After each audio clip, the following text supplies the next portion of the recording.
Welcome to Visionaries Global Media, your number one source for podcasting entertainment. Visionaries Global Media, envisioning excellence on a global scale. This is Banned from Ringside. Tonight on the Banned from Ringside podcast, we have your Extreme Rules predictions. Sammy Guevara and Andrade get in a backstage altercation. Some other stuff to happen. We'll talk about some other stuff and then some other stuff too. That and a whole bunch more tonight on the Banned from Ringside podcast. I couldn't sell it. Nice tease there. Way to keep everybody. My heart wasn't in it. Yeah, way to reel everybody in. I'll get back. Ditch that 9 to 5. It's time to feel alive. Hello, Mark. Welcome to the Banned from Ringside podcast. I am your host, as always, Bill Vagey, a.k.a. Hunter Thirst Helmsley. And sitting directly across from me, we have Jason Cornelius Bell. What's going on, JCB? That's good. Shout out to Bo. Good shit.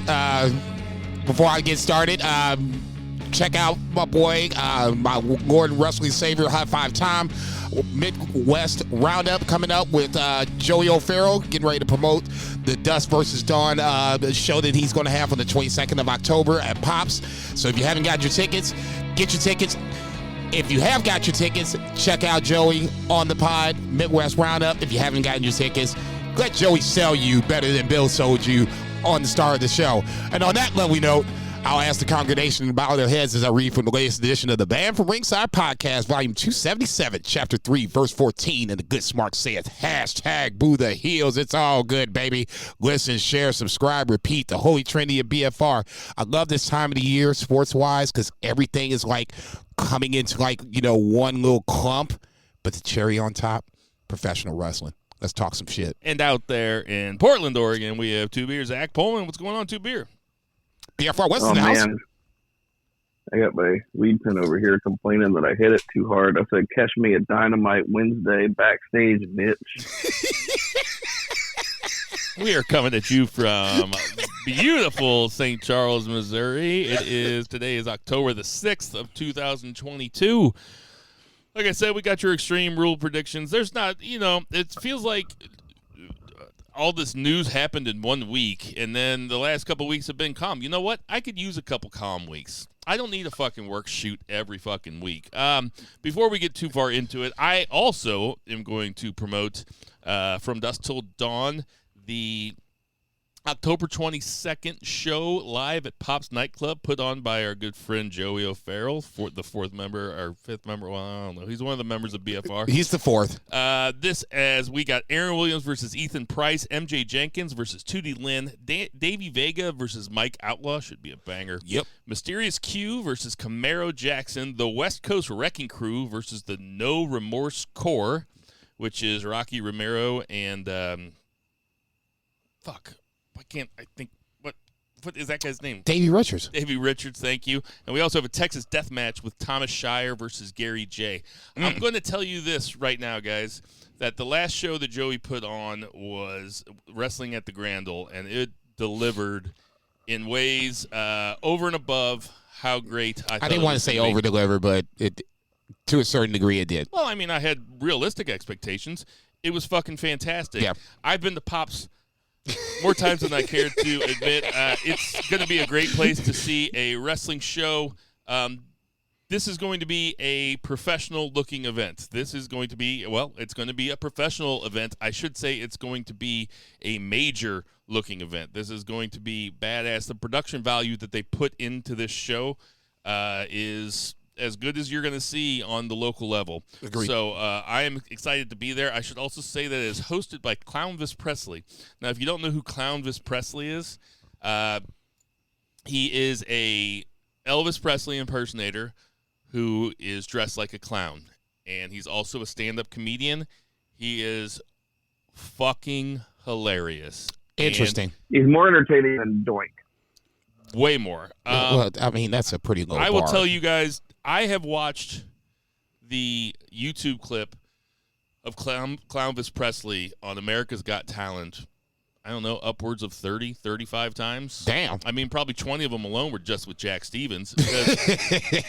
Because we thought it was so funny because Pierce Morgan, Howie Mandel, and Sharon Osbourne started going after him. and he starts coming right back. Ooh. And it is, he tells Sharon Osbourne that maybe she's got a contact high from living with Ozzy all those years, and Sharon goes, nobody talks about my husband like that, and the whole place starts booing him, and he looks out to the crowd and he goes, what, the Prince of Darkness is off limits? It's one of the funniest things. It's one of the funniest things you'll ever see. I don't blame him. Like, dude, what the fuck? I mean, he bit the head off the bat. Now all of a sudden we can't talk about the shit. You guys really like Howie Mandel? Or are you just doing what you're told? Right.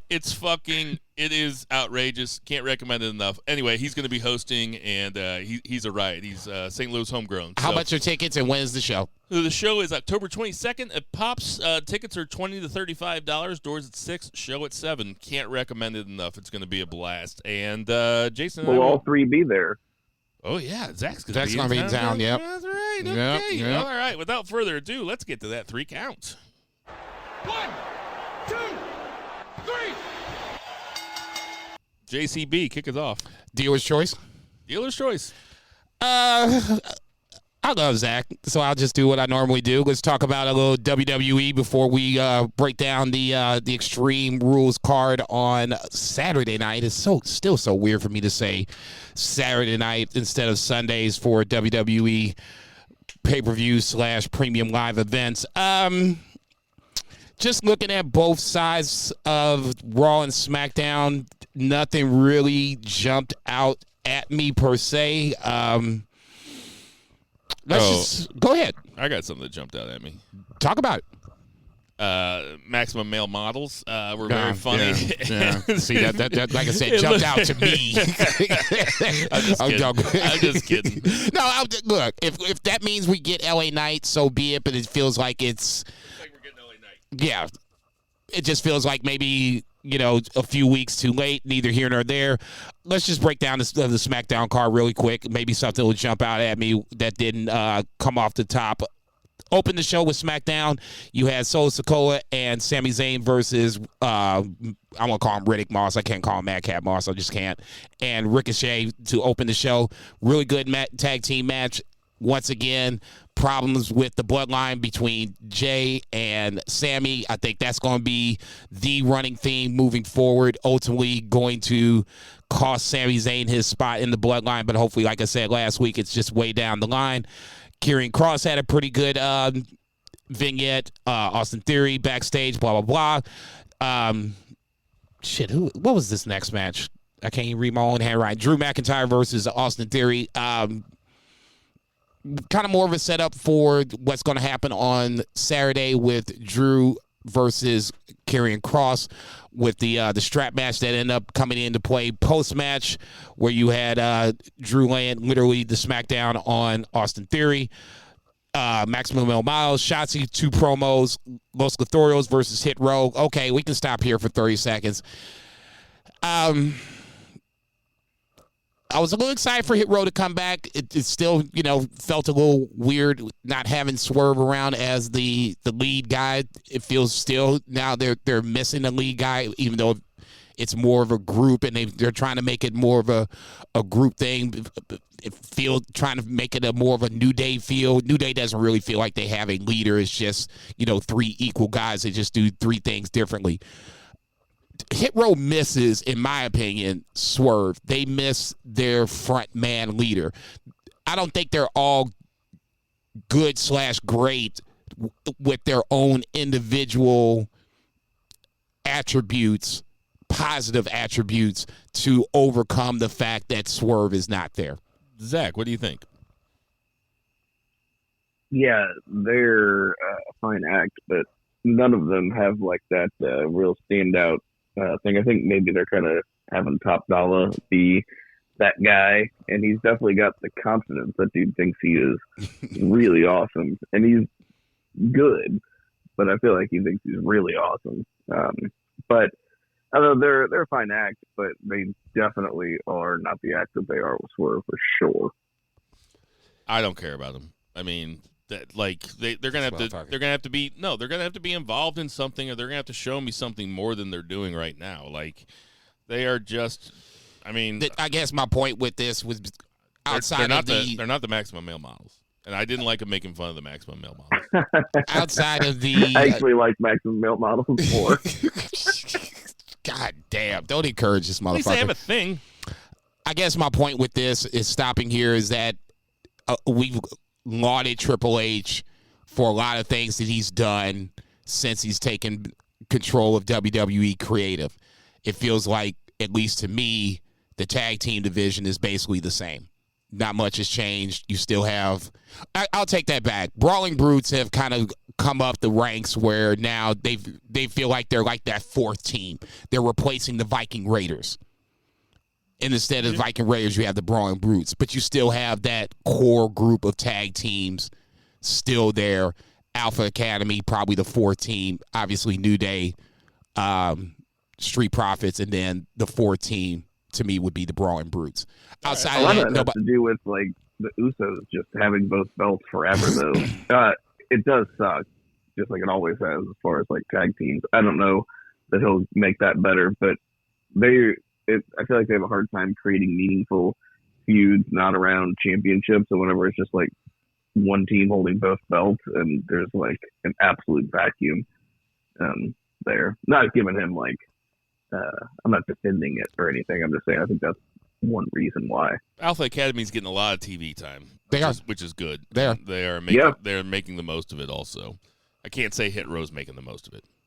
Not completely fair. I have no argument with that, and I'll just say, I'll defend the Usos or the decision to unifying the tag titles. I'd rather them do that versus unifying the singles titles. I think there's enough singles competitors to run around where you could have two world champions. There's just not enough tag teams running around where you can have two tag team champions. All right, what's next? Ronda Rousey backstage with a promo, basically saying she's gonna whoop Liv's ass. Then flip to the next match where you have Natty versus Ronda Rousey. Ronda Rousey wins by submission. I don't know. It just always feels weird to me that Natty is, advertised as, one of the last of the Heart Dungeons, and then just easily just gets submitted by Ronda. And I'm not even mad that she gets tapped out. It's just easy. It's not much resistance to it. So if you're going to sit up here and harp about the Heart Dungeon and how great the Heart Dungeon, graduates are, at least put up a little resistance when it comes to Natty and getting tapped out. That's all I can say with that. KO and Sammy interact backstage. Sammy, having a little one-up on KO where KO was like, you're not an ooze, you'll never be an ooze. And now Sami Zayn's running around with the Honorary Ooze t-shirt. Didn't have to say anything, so, point for Sammy here, but obviously that's going to come back full circle. I can't wait for that shit. That's going to be amazing. Imperium and Sheamus have their promo segment where Sheamus is solo dolo because the Brawling Brutes are stuck in Florida. Imperium lays the boots to Sheamus. Obviously, that's got the setup for their Extreme Rules 6-man tag coming up on Saturday night. Bayley versus Shotzi. I'm a little just disappointed because immediately you feed Shotzi to Bayley. Instead of, building up Shotzi, she's turned babyface. You might want to build her up before you start feeding her to somebody else. They immediately feed her to Bayley, which I get storyline-wise. I get it, but it just doesn't make sense. Maximum Male Miles and not Renee Dupree, but Max Dupree, that's basically the end of the show where, we have the tease of the LA Knight coming up probably next week or the week after. For me, like I said, SmackDown, not much to really talk about. Imperium versus Sheamus, them fighting Sheamus where Sheamus doesn't want to stay down. It just another build to tomorrow night's rematch for the Intercontinental Championship, which I think this should be a really good rematch. I wish they didn't do it this soon, but that's just me. Sheamus versus Gunther for the rematch for the Intercontinental Championship on SmackDown should be a really good match. It should lead into Extreme Rules really well, especially if it's the main event. Are the Brawling Brutes babyfaces now? I was thinking about that the other day. They get the babyface reaction. They're putting them against the Usos, so obviously they're going to get more so of a babyface reaction. I want to say they're tweeners right now. I don't think that they're full-fledged babyfaces just yet. Sheamus doesn't feel like a babyface to me. What do you think, Zach? probably more tweener just because like they're definitely like face. This is in their like position, but like they'll still do like real deal heel shit as far as like beating people up and cheating to win.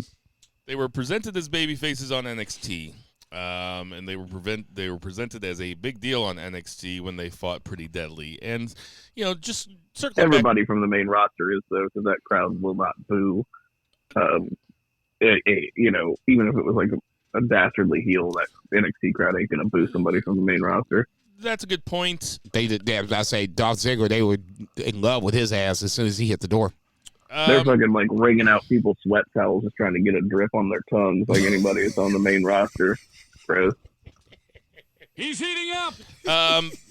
This 3-on-3 match is a very, very international match. I mean, we got a guy from Austria, a guy from Germany, a guy from Italy, a guy from Ireland, and 2 guys from England, if I'm not mistaken. Maybe they should all get together. Like a coexist bumper sticker. I know, and they should be called the League of Nations. Yeah, maybe. right. Maybe we should do that. Yeah, I was about to say. I think we tried that before. Clearly, that shit did not work out. I am well. glad that Fabian Eichner, who is now known as Vinci, shit. Yeah, I'm about to say I still don't know his main roster name. First fucking name. God damn it. But I'm glad that they put him back. I'm glad that they're a faction again, because I like them a lot, and we'll get to the pay-per-view later, but yeah, very cool. Let's jump to Raw really quick. We opened with Judgment Day versus AJ Styles and Rey Mysterio. Obviously, a 2-part story here with the continuation of Dom making Rey look bad, and then on the flip side, AJ Styles losing the match because Rey was not in the corner, and then AJ pushing Rey post-match, teasing a possible heel turn. Like I said, I don't see this happening, but it is 2022, and weird shit has been happening lately, so, it could actually happen. Lashley and Mustafa Ali, coming off the side of the milk carton, had a backstage interaction where Mustafa Ali was basically saying that he's not going to wait any longer. He's going to take his U.S. title match, championship match. They had their U.S. title match. Good, not great. I always thought that Ali should have been the U.S. champion when they had the tournament a few months back. Neither here nor there. Ali's a great talent. I just think that this is his ceiling in WWE, like it or not. Especially if there's not going to be a cruiserweight title, this is what it is for Ali. It's no disrespect. It just kind of is what it is. Seth Rollins and Matt Riddle had their segment where obviously they could not touch unless otherwise this person that touched matches off. Daniel Cormier makes his appearance here. I'll let you guys jump in on this. I get it. Daniel Cormier is a WWE guy. He follows the product. It goes with the fight pit motif where the special referee is not a legitimate referee, quote unquote. He's usually someone that's has a connection to the wrestlers or MMA. In this case, you have obviously Daniel Cormier. For me, I don't think you need it. It's a good way to get more eyes on the product, and that's what WWE does. But honestly, I don't think you need it. You can just have, fill in the blank referee in there and just let him do his thing and let these guys go at it. I think, honestly, this might steal the show on Saturday night. Thoughts on Cormier entering the fray here, Zach? Yeah, I think that it could be like a little test to see maybe people how react to him, how he does. I could see Cormier showing up for a big WrestleMania payday. Maybe they have him wrestle Brock. That would be crazy. Or maybe like a Saudi payday or something, like that. Kind of like Kane did. But then Kane went off and like murdered someone after he ripped his leg up. So hopefully he doesn't end up like Kane. Yeah, that's a crazy story. He's also, but anyway, Cormier's got more of a WWE personality for sure. He does have a great personality. Yeah, he is. He's good on the mic. I know that he does some color commentary for MMA stuff. So he seems like a good addition. If anything, to me, this felt like nothing. This felt to me like they came up with a finish for the fight pit, and they were like, you know what? Let's let's break that glass, because I'm sure they've been in talks with Daniel Cormier for a long time, just trying to find the right time to insert him. I have more thoughts about Cormier when we have predictions later. So, this is how Ken Shamrock started too. Back in the day, he was a special guest referee for it was a Brett match. Brett and somebody, I can't think who it is. Shawn, was it? No, might have been a Brett Shawn match. I don't know. Was it? I think it was a pay-per-view. He was a special Austin. referee, and I can remember him throwing like guys around, when they were in the corner. He was like, I told you to break. And I can't think who the other person was. I got it. You guys look it up. I'll finish up the Raw breakdown. Candice LeRae versus Dakota Sky. Oh, he refereed a submission match between Bret Hart and Steve Austin at WrestleMania 13. That's like the match. Yeah, that's like one of the greatest WrestleMania matches of all time. Yeah, that was what I'm saying. Right. So Shamrock That's the match where Austin turned face. And Bret turns heel, double turn. Wow, so he was the referee for that match? Yeah, that's how invisible he was versus the match itself. That's where Austin passed out. Yeah. Crimson Mask. Yes. Yeah, okay. All right, cool. Dakota Kai goes over. Candice LeRae, I'm not worried about her too much just yet. I think she has time to play with for the moment. I did think it was weird that Candice LeRae lost, and then the next thing that you see is Johnny Gargano like all happy walking backstage. That was like, dude, I was about to say, you shouldn't be too happy about your wife losing because, you're probably going to hear about that later on. She's going to watch the tape. Gargano versus Otis. Otis goes over with some fuckery from Austin Theory. I'm going to keep saying this. At some point, this briefcase is going to get defended. Johnny Gargano is going to be one of the first, if not the first, to go after the briefcase. KO might be a close second. That's just me throwing some shit out there. Bayley versus Bianca sets up their ladder match for Saturday. Solo Sikoa versus Angelo Dawkins. Angelo Dawkins is taking advantage of the situation given to him. To me, he reminds me of Dante Martin, not in that scale where he's opened up a bunch of eyes, but in this scenario against Solo Sikoa, I thought he looked really good. He looked at least viable. God forbid if they wanted to break up the Street Profits as the tag team and have them go their separate ways, it wouldn't be as bad as Amari Jannetty. He just might be Angelo Dawkins, where Montez Ford, obviously his ceiling is much higher. Well, Christian's not Marty Jannetty. He's Christian. He's Christian. Fucking Marty Jannetty. I'll say it again. That poor bastard, man. He only gets brought up. He only gets brought up for being not as good as Shawn Michaels, or for being like a literal crazy person. Too. Okay, so he's like admitted to a lot of weird shit. Yeah, that's not why people bring him up all the time, though. People bring him up 95% of the time. People bring up because he was one of the Rockers and he wasn't Shawn fucking Michaels, which his name's like synonymous with defenestration. Yes, that's throwing yourself out a window, right? Yeah. Oh, yeah, because he went through the window. I think throwing yourself would be like auto defenestration, but anyway. I say, I can't believe he's such a coward. He threw himself through the window. I've tried auto defenestration one time, but so they had to come revive me because I almost. Wait a minute, what does? God, this is where I wish the visual media was here because I'm looking at him like, what the fuck? Like Michael Hutchins. Like David Carradine. Yeah, those guys. Jesus Christ. Yeah. I lost my train of thought. Edge comes out. I was talking about jerking off. Yeah, right. Edge comes out, does his thing, sets up their I Quit match for Saturday. Not a big deal. Main event, and I think this is something that I'm going to put an asterisk to because we're going to talk about it in the predictions. Alexa Bliss versus Io Sky. Io Sky goes over, and then the heels proceed to destroy the baby faces.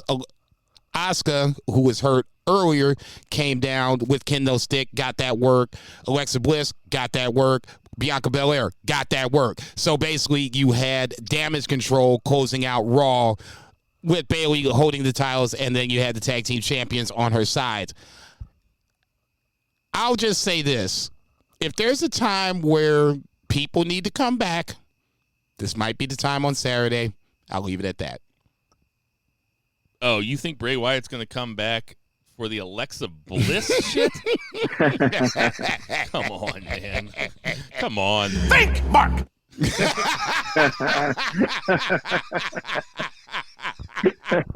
Fuck you. Told you I was gonna drop a new. Told you I was gonna drop a new drop on you tonight. I am thinking, damn it. You saw that rat running around real hard. So let's. Did you watch NXT this week? Well, let's get into. You Zach. two did. Well, there was. No, I only got to the beginning. I was starting it whenever I was at the beginning of it when you guys called. All right. Well, I'll run through some. Run through that shit. Some of the bullet points. The Brawling Brutes come out to start some shit with Pretty Deadly. They end up having a tag match at the end. Pretty Deadly goes over. And, as I think about Breezango, and I think about Pretty Deadly, and I think about Maximum Male Models, and I think about how much I love these particular tag teams and how much I loved the Billy and Chuck angle back in the day. You did. In WWE. I think, if I had to examine myself, which can be a dangerous thing, but if I had to examine myself, I think that what I like the most about pro wrestling is how fucking weird it is and how bizarre it is and how if you tried to explain it to anybody on the outside, it just wouldn't make any sense. Zero. How it's an art form, it's a business completely unique to itself. There is nothing like it. And I like these tag teams, or these acts, I should say, that in a world full of tough guys, they are the complete opposite. And there's something about that is very appealing to me because it really only adds to the absurdity of it.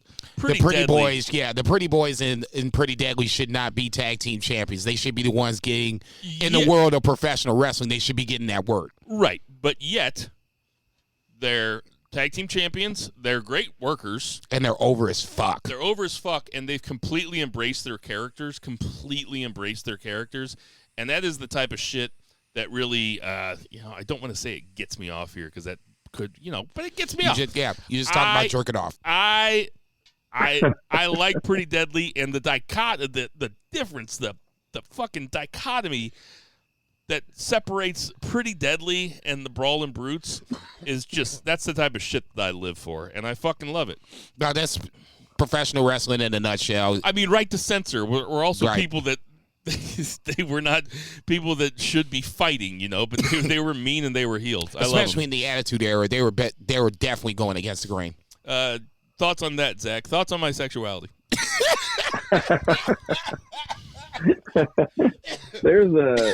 There is always something appealing to that kind of,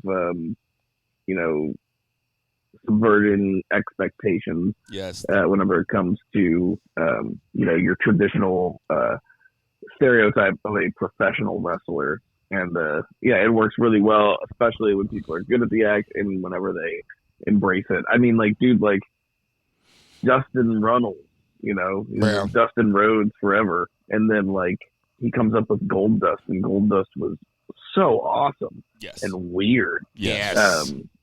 And, it was his just fully committing to it. And, I agree.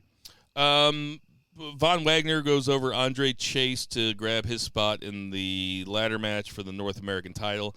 I love Andre Chase. Left? Yes, I love Andre Chase, but I get that they want to put a big guy in there to be a base, to play that part that Kane and Big Show have played forever in that match. So it makes sense. Veer Mahan came back to NXT and had a backstage segment where he just kind of looks at his old tag team partner, Sangha. Okay, so this is Veer that was on the main roster. Yes. Okay. So him and Sangha, his old tag team partner, I forget what they were called. They weren't a tag team for very long. They were probably a tag team like way deep developmental shit, But they're both how do I say this? They're both brown guys. I don't know what their ethnicity is. I don't want to say they're both Indian if you find out later that Sangha is Pakistani or something. But I don't know what they are. But they look the same. Exactly. They look similar, more similar than Jason and I do. True story. And and they're both huge, and they're both super. Sangha has had this thing on NXT for a while where he's backstage and he's always talking to somebody. His gimmick is he's very eloquent and almost like like a most interesting man in the world, like a rich guy who Right. who always like defends women and doesn't like when Zion Quinn comes back there and yells at somebody. So So Zion Quinn flipped heel? Zion Quinn, I mean, I don't know. I'd say he's a tweener, I guess. Yeah, I guess he's a heel. Damn. Dragunov has a cinematic promo that fucking ruled. Grayson Waller and Apollo Crews still have a thing going on, although now it's becoming kind of a. I mean, I don't know. Apollo Crews is having these visions, but everybody can see them on screen, and like people will be like, so ridiculous. People will be like, Grayson, did you see Apollo's vision? He's like, yeah. He's like, I don't know, but then like. Apollo Crews pulled Grayson Waller underneath the ring, and Grayson Waller came out with like blood coming from his eyes and shit. This was also a segment that had Cora Jade and Roxanne Perez in it. I don't know. The fuck? That okay. What I don't else? know what was going on. Yeah. Julius Creed, Duke Hudson, and Kemp. I forget his first name, but he is Gable Stevenson's brother. They have a feud going on, which is fun. Where is Gable Stevenson at? Shouldn't he be on NXT at this point? I don't know. Did they change his name to Gable Stevenson? Didn't they do that? Even though his last name's actually Stevenson? Yeah, I'm sure they I don't did think something No, like I think they started calling him Gable Stevenson, and I can get why, because no one's going to want to say Stevenson. Everybody's going to say Stevenson anyway. Yeah. So That's true. I get that. So Pretty Deadly goes over I Brawling heard- Brutes, and then Anofe and Malik Blade come out at the end. It looks like they're going to be the next challengers for Pretty Deadly, which is cool. You know, throw some new blood in there. For sure. So that's I your had read, NXT rundown. Go ahead, Tuber. I'd read that Gable's season was not necessarily progressing as quickly as they thought he might, because he's like such a good athlete and stuff. Well, his brother's pretty good. Yeah, but him not being around isn't necessarily a good sign, because apparently he was supposed to do something with Triple H at Mania. I don't know if this was before. That's what Triple H H's said. heart stuff. That's what Triple H said on the interview with Ariel Helwani, is that Vince came to him and was like, "Do you want to do something for Mania?" And this is before he had that scare, and he was supposed to do something with Gable Stevenson. Really? Yes. Huh. That's what Triple H told Ariel Helwani, and Ariel Helwani, he really gets something out of those guys. I don't know if we talked about it, but I saw bits and pieces of that. Like they were talking about like Sasha and Bray, and it's worth watching. It was like bullet points real quick. Yeah. That 5 minutes, I was like, that was a good. If you get to watch it, and I haven't, but just that 5 minutes wanted to make me watch the entire segment. Anything else about the main roster? I mean, we got. No, we're gonna talk about predictions in there in a little bit. We can break it down some more. All right, let's get to that. 2 counts. 1, 2, 3. 2 beer. What's the 2 count? 2 count. Let's just jump up and talk GCW. about the hot Impact button Wrestling. issue. About for this weekend. It's not as good as unprofessional bullshit, but it's going to be one of my favorites over the course of time. I can tell right now. Yeah. So we're going to do a little bit of the same thing that happened last night, which was essentially overshadow a pretty good wrestling show with some rumor mongering and sensationalism. So we're just going to jump right out the bat and talk about what everybody wants to talk about, apparently, which is Andrade and Sammy Guevara getting into an altercation backstage. So for a little bit of backstory, Andrade did a interview where the interviewer asked him, you ever get into it with anybody? And he's like, no, I've never really had anything. He's like, except one time Sammy Guevara got upset because I hit him too hard in a wrestling match. And I just said, oh, it's wrestling. You hit me hard. And it's like nothing ever came of it. And that's how this started? That's how this started. Yeah. I didn't know that. See, I love it when you teach me stuff. So Sammy came back at him, and Sammy's always online. He's a vlogger, constantly on Twitter. So he comes back and tags Andre. There's a back and forth on Twitter if you want to see like the rundown. But basically, the gist of it was Sammy said, that didn't happen. And no, he was like, first he was like, you're a jobber, you were what did he say, like a favor hire, basically shut the fuck up, bitch. He said yeah, shut up. You wouldn't have a job except for your father-in-law, who's Ric Flair. And Man, you're just mad because you couldn't get over the first time, and now you can't get over the second time. So, I mean, basically, Sammy returned fire across the bow, if you will. Yeah. So, yeah, he said you're just mad that you can't get over a second time and to just go back to WWE like everybody knows that he wants to, which is apparently like a shoot because apparently he legitimately is trying to get out of his contract, and that's where kind of this comes in. How could he not? He hasn't been used. Like, he's in they put him in that stupid faction. I don't even know what it's called, the Andrade money team or something. It's got Private Party. It had Matt Hardy in it for a while. It made no sense. They haven't done shit with him. This is a guy that could be wrestling for any belt. That's true, and I think a lot of people overestimate Andrade, honestly. Like, he's a great worker, and he seems like he has it, but I just don't think he's actually top guy. In my opinion, I'm not saying that he couldn't be used better or anything, but he wasn't that over in NXT until he had Zelina, and that was a good act. But, I mean, we can have banger matches, but I don't know, like, he was good in New Japan, but that was like intercontinental level. You know, he was never going to be a top guy or anything. I think he's really good. I just doesn't scream top guy to me. But this does wrap around into the idea, like, so essentially Andrade, they get talked to on Tuesday. They both get sat down and say, hey, you guys are not going to get into a fight. Tomorrow, he's like, we're not having any more, backstage altercations. You guys will be sent home. Unprofessional bullshit. Exactly. You're paying these guys 6 figures, and they work like 4 days a month, 8 days a month, and like you would expect them to at least, not be able to fight. But this is something that happens in pro wrestling. It's happened since the beginning of pro wrestling. It's just now we get to see it all because they're social media. But they got sat down. Both said there wasn't going to be any beef. Andrade shows up Wednesday, and from the majority of accounts, swings on Sammy, at least throws 2 or 3 punches. Sammy does not fight back, which is why Sammy was not sent home. Andrade was sent home. Andrade started it. Andrade's the only one that threw punches. Andrade got sent home, and a lot of people were upset that Sammy was in the main event because they heard he was at a backstage altercation, and we just had all this shit with the CM Punk and Young Bucks situation where there was a variety of suspensions, and some of them are still happening. So there is a whole lot to unpack here as far as Andrade wanting to get out of his contract. What do you do with somebody like this? What do you do with Andrade? I mean, I think I would just pay him to sit at home, essentially, because I'm not letting him go to WWE.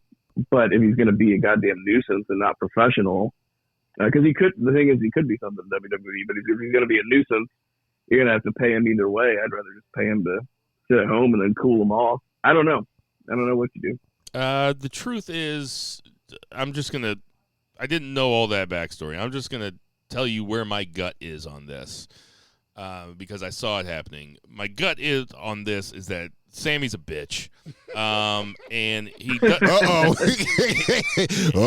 He doesn't mind. There might be a second motherfucker looking for Bill here in a little bit. I'm just saying, it's obvious. Listen, Andrade can say that in an interview. If you're being interviewed and somebody asks you a question, I mean, you can say that, and maybe that is, I'm sure that is an affront to a professional wrestler. And now we're getting through all this backstage fucking shit. I'll apologize in advance to Eddie Kingston. I might use some insider terms here. I might say some stuff like I'm one of the boys. So forgive me in advance, okay? Okay, just leave it alone. Okay, Mad King. I just think that Sammy, he knows that it seems like he's a made guy. He's considered one of the 4 pillars of AEW, and he feels like, I don't know if he feels like he's the teacher's pet or if he feels like he's untouchable or what, but taking that shit to Twitter and, okay, so Andrade says in an interview, one time I hit Sammy too hard, and he told me that I hit him too hard. Then you come back with, you're a jobber. You're a jobber. B, you were a favor hire. And then C just go back to WWE where everybody knows. It's like that escalated quickly, man. It's like when, I'm getting in an argument with my wife. She says something, and then I say, "Well, you're just like your mom." It's like, what? I just asked you to take the recycling out. You know what I mean? It's like you don't have to fucking make it be that serious right off the bat. Just try talking to each other. It really is unprofessional bullshit, and this really, if it wasn't a problem before, it is now a problem. And we thought that we were out of the woods, and then Sammy Guevara comes in and just restarts the entire fucking thing, and he's one of Tony Khan's boys. I'm sure Tony Khan had to be like, what the fuck is your problem? Seriously, Sit man. your ass down. Fucking just take his Twitter away. Or I would, like I said on Facebook last night, I would have suspended him just for taking it to Twitter. That's fine. You can take it to Twitter. I'm just not going to put you on TV. All right? So fuck off. He's a bitch. Okay. Just to rewind it all back, for me, there's fault on both sides. I'm not saying it's equal fault. Find me, Sammy. Find me. Jesus, here we go. I'll hit you too hard. Sammy gonna do some shit off your roof and hit you with this shit. I just want to be here to watch that shit unfold. Andrade should have never said Sammy's name. He could have said the incident that had happened, but take Sammy's name out of it. Okay? Now, Sammy going to Twitter, that's what this generation does. The generation behind us, that's what they do. Some people hold that shit in like I do. Some people vent out loud like I do. And some people go to Twitter like Sammy does. Okay? He went to Twitter and went ablaze on Twitter, okay? It started off as maybe something you could talk about. Hey, man, I saw what you said on this interview. Let's go, go to the back and let's talk about this shit. Now you made this shit personal, okay? It's personal now where you've basically called me less than what I am. And I'm sorry, Zach, I'm going to push back on a little bit on this. I think Andrade could be a world champion. I'm not saying a AAA world champion. I'm talking about an AEW world champion. I'm talking about a WWE world champion. Oh, yeah, I kind of glossed over that. Jason and I made some faces at each other. Because when I used to say that I thought that Alberto Del Rio and Andrade were equal workers, I got called all sorts of names by you guys. You guys put it on Twitter. You took, like, the generation before me, Jason, the older generation, Gen X or whatever it is, baby boomers. He took it to Twitter and he put it on a fucking poll, and I got dragged on Twitter. And here I was not even looking at it because I'm one of the cool generation that just doesn't put up with this shit. That was a really bad take. You just said that so you just take it bad. Oh, see, you can't have it both ways. You can't have it both ways. He could be great and much better than Alberto Del Rio, and Zach, still did not you be ever a top watch guy. Alberto Del Rio? Was Alberto Del Rio even wrestling when you were watching it? Oh no. See, so you don't know. Oh, I've seen a little bit, but I've seen way more Andrade, but okay, no, I wasn't so my actively Vikingo watching take whenever. is not as bad as it was now. So No, Vikingo's is awesome. Oh I'm wait, just we're talking about Vikingo now. Yeah. So let's bring up talk Jonah about versus every Okada Mexican now wrestler. too. It was an upset. Let's just put all of our dicks on the table here, boys. I hate the interim titles. Are you saying though, or basically you guys saying that me saying Andrade's not a top guy is a bad take? Is that what the gist of this is? It's a shocking take. A little shocking. I'll say this. For me personally, his NXT run, and I will agree with you on that, Zelina Vega made him a little more presentable, at least for the WWE product, because it's usually entertainment first, wrestling second. But, his match against Johnny Gargano, I'm sorry, we didn't do that when we were talking about the NXT, rewind or whatever the case may be. That motherfucker should be a 5-star classic off the jump. It was that good. Yeah, and I'm taking that as the example. Match of the year, and saying he didn't get over until he had Zelina, it's like, well, yeah, Stunning Steve Austin didn't get over either. Sometimes it just takes some guys to find it. Yeah, he needs a manager. For sure. No doubt. No question. But especially if you're in WWE, where you're gonna have to talk. He has what it takes to be a. You're gonna top tell guy. me you wouldn't want to see Bryan Danielson versus Andrade for the title right now? And I'm just saying. I know Jon Moxley has the title. I know that, but You asking me? That'd be amazing. Okay, that's my I point. think he's an amazing wrestler. It's just that there's so many people in AEW. Like, there's absolutely, like, he's not even, like, in the top, like, he's not in the top 5 in AEW. Like, he's barely scratching, like, the top 10 as far as people that you're going to have as, like, your world champion. Okay. AEW is just so good. No, it's just a bloated roster. Okay. That's what I mean. So let's get it back on track. Okay. All right, yeah, sorry. That's all right. So we're So what do you do with a guy like that? Let's get it back. Merits aside, like, what do you do? You know, everybody likes the armchair CEO. You know, we like the armchair book a lot on the podcast, but lately the new trend has been armchair CEO because everybody thinks that they can run a professional wrestling company better than anybody, and we talked about a little bit of that too. But I'm talking, like, what do you do with an employee that is just, like, trying to get out of their contract, and at the same time you don't want them to go elsewhere because, yeah, I mean, they have star potential. They could be something. I mean, saying that everybody thinks that they can run a wrestling promotion just seems like a not very thinly veiled shot at Joey O'Farrell. So I just want to say that He's got a good track record. He does. 1 for 1, baby. That is not the opinion of the pod. Just Zach is just bringing the negativity. Okay, just bringing the heat. Jesus, man, calm down. You It's made October. it personal. I was just talking about the keyboard warriors. I say, fuck you, you're cool. So, I mean, if you're asking me if I was Tony Khan, what would I do with Andrade? I would try to massage it a little bit. I would throw him a bone. There's so many fucking titles. Can you just give him something? Can you give him? Didn't he have Vicky Guerrero for a while or something? Am I imagining that? I don't know. I would give him a valet. No, I think Vicky was there for like a hot second. I would give him a valet, or I'd put him with Stokely Hathaway and have Stokely Hathaway lose the rest of those fucking jobbers. You know. If it was me, I would have never had Roosh and Andrade turn on Dragon Lee. That would be my next faction. So that way, whomever you wanted to do with, in this case, Andrade, he's the lead dog. They've never even addressed that on screen, though. Like, it's still so weird. Okay, so another story for another time. Andrade would be the lead dog. Roosh would be his backup just in case.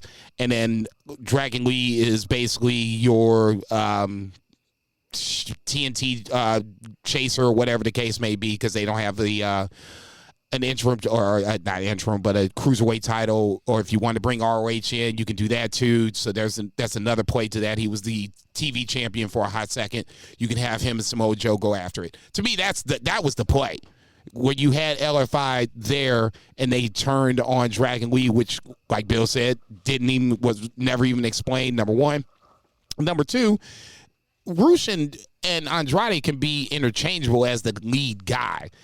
Obviously, Roosh did it in ROH, so, I mean, that's not beyond the realm of possibility. In this scenario, for me, Andrade, at the very least, should be chasing Wardlow.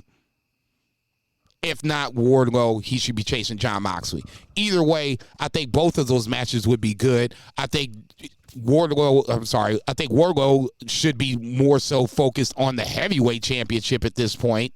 I think now you're going to start to try to reheat him up with the Brian Cage match, and we'll talk about that here in a second. Andrade should be one of those guys that should be getting in line for the TNT championship. I don't want him to be the All-Lang champion. That's it. Look, no disrespect to Pac, but it's just not there yet. Okay? The TNT championship to me is like the Intercontinental Championship in WWE. It's the next step to the next step. If we want Andrade to get to that next step, he's got to be the TNT champion first. That's what I would do. And then you take the landscape of things and go from that point. Right now, he's just going to have to take a seat, but I get it.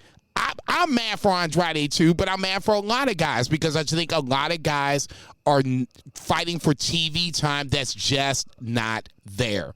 unless ROH gets a deal where now you can open up 2 more hours, a third hour, whatever the case may be. Dark, I don't watch Dark.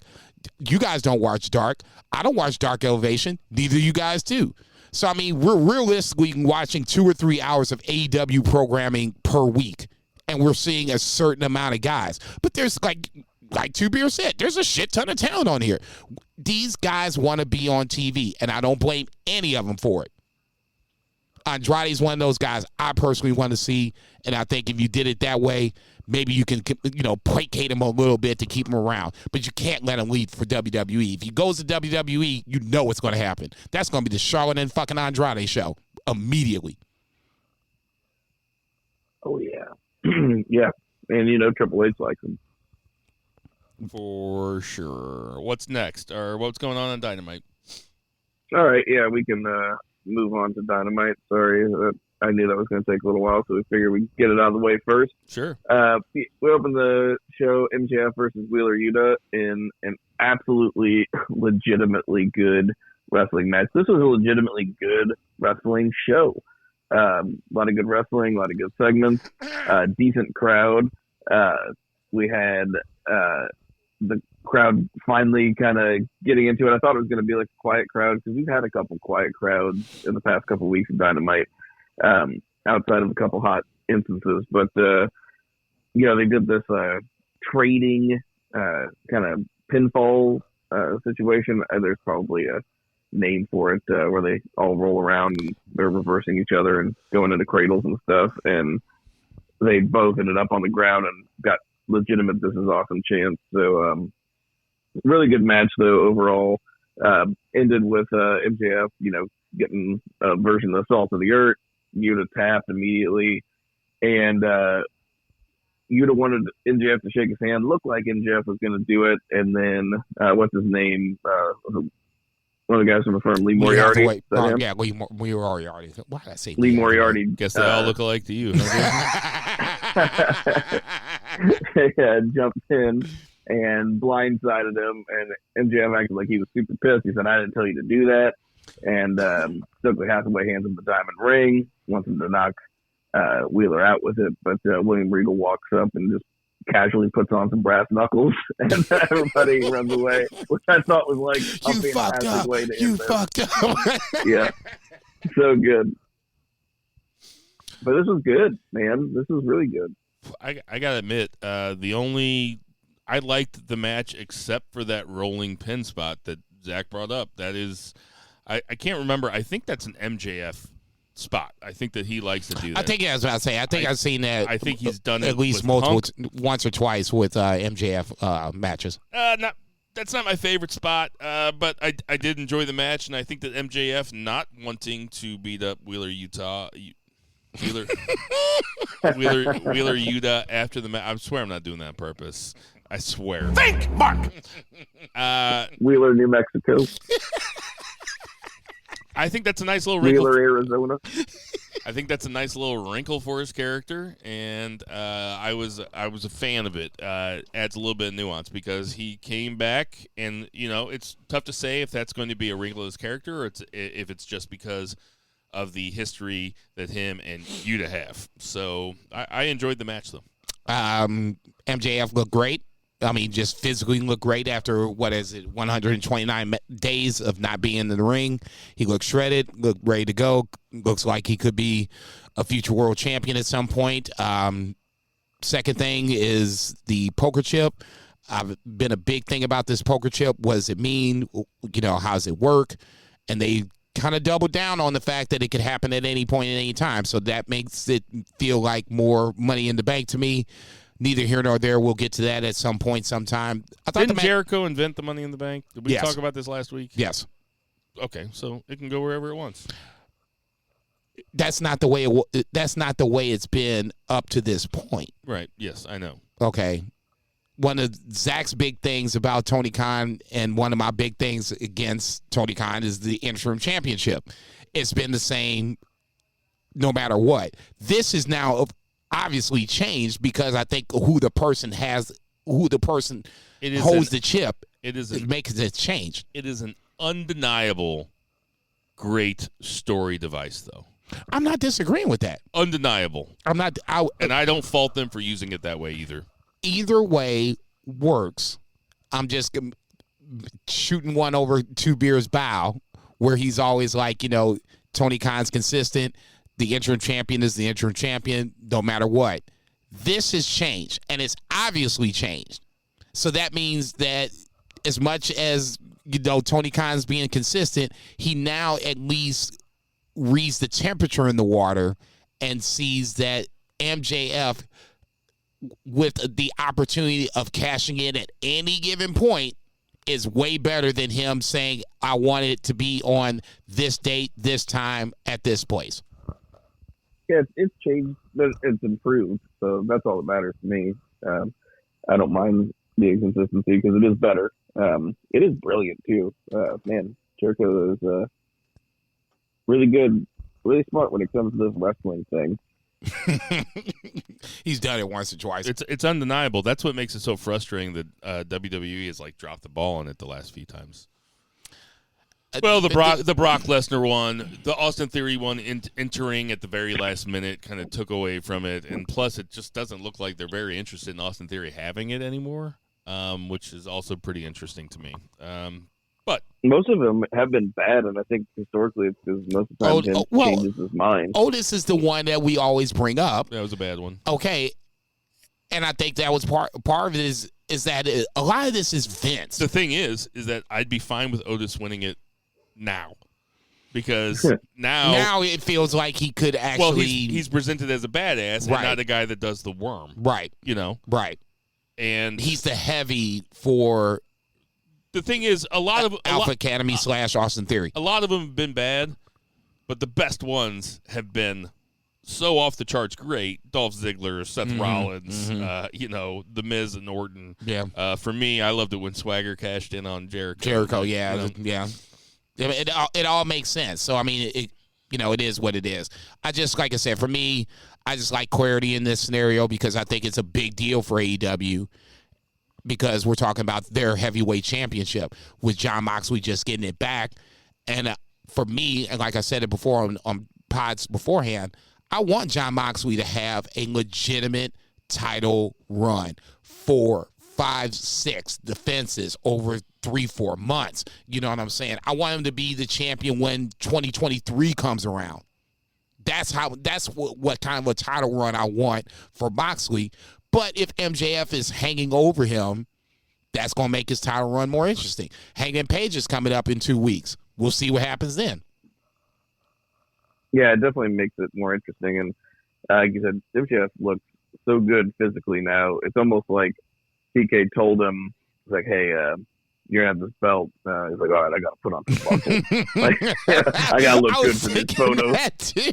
I mean, no doubt. Like, hey, you're gonna be the flag bearer of the company here sometime soon. Right. So look good. Right. Get ripped. Not saying he was out of shape, but to me, you could see the 6-pack in his abs or whatever the case may be, more so than I've ever seen before. And that's to me where I was like, okay, this has legs. Go talk to Aaron Judge's trainer. Move on, Zach. Move on. Darby Allin versus Jay Lethal. Solid match. Really good finishing sequence. Another kind of bit of back and forth on the pins, and then he ended up getting Darby ended up getting him with the Last Supper, which is a pretty cool pin. But I mean, these guys are both good wrestlers. This was a good match. But nothing much to say about it except we saw a little bit of maybe a potential Jay Lethal face turn here with even though they weren't in Ring of Honor or wrestling a Ring of Honor match, doing the handshake. Darby almost had didn't consent fully to the handshake. He's just like, you're gonna shake my hand. You're gonna shake my hand. Yeah. Yeah, this almost felt like a Ring of Honor show, and while the matches were good, I would, if I had Tony Khan's ear, I would caution him away from trying to do too much ROH. ROH is an existing brand that you can. I know you probably you're trying to sell it to a TV provider, but you have a brand that you've established that people are really excited about. And while this may have been a very good wrestling show, the last couple of weeks have not been my favorite episodes of Dynamite. They just haven't. I don't know what they're doing with Jay Lethal. They have Jay Lethal right there. I mean, they have Jay Lethal there. The thing with Darby Allin that never makes sense to me is that he is a smaller wrestler. He is over as fuck. He is a great worker, and he's a babyface. Why does he win all the time? This is the type of guy that could be Teflon in terms of losses. He wouldn't have to. You think that Darby Allin would have a hard time bouncing back from a loss? He wins all the fucking time. Why can't he fucking lay down for Jay Lethal in the second match on a Dynamite just so Jay Lethal can get a little bit of fucking cred? Just so he can get a little bit of shine. I don't understand it. And, I mean, obviously, I could run a professional wrestling promotion, not the rest of you keyboard warriors, but I mean, I could, And what I would do is, I would put Jay Lethal in a much more visible spot than where he is right now. Like I said beforehand, to me, Jay Lethal, Brian Cage, Andrade, guys that are fighting for TV time that just isn't there. Jay Lethal, though, is an established star. That's really never had as big of a platform. Thank you, as he has if he were in the mix. He's never been to WWE, so this is the next. And it wasn't TNA, and this is the next biggest platform you can have. It wasn't almost killing Flair. I shouldn't be laughing. That's horrible. I shouldn't be laughing. You almost killed my greatest champion of all time, and obviously the he GOAT should have in my died mind. in the ring right then. Yeah, God, Jesus Christ. Thank you, Andrade. That's why I like you so much. You saved Ric Flair. This is what I'm saying. This is why I like. I'm banging a drum for ROH to get their deal. This is where Jay Lethal needs to go. Samoa Joe, Andrade, a bunch of guys that Brian Cage, a bunch of guys that have the ROH connection and coming from ROH are bleeding over to AEW. I have no problem with that. The best scenario is you have ROH here, you have Ring of Honor, AEW here, and they go their parallel courses. Every now and then, they'll interact. There's no way around it. It's the same owner. And you want to see those AEW and ROH matches happen.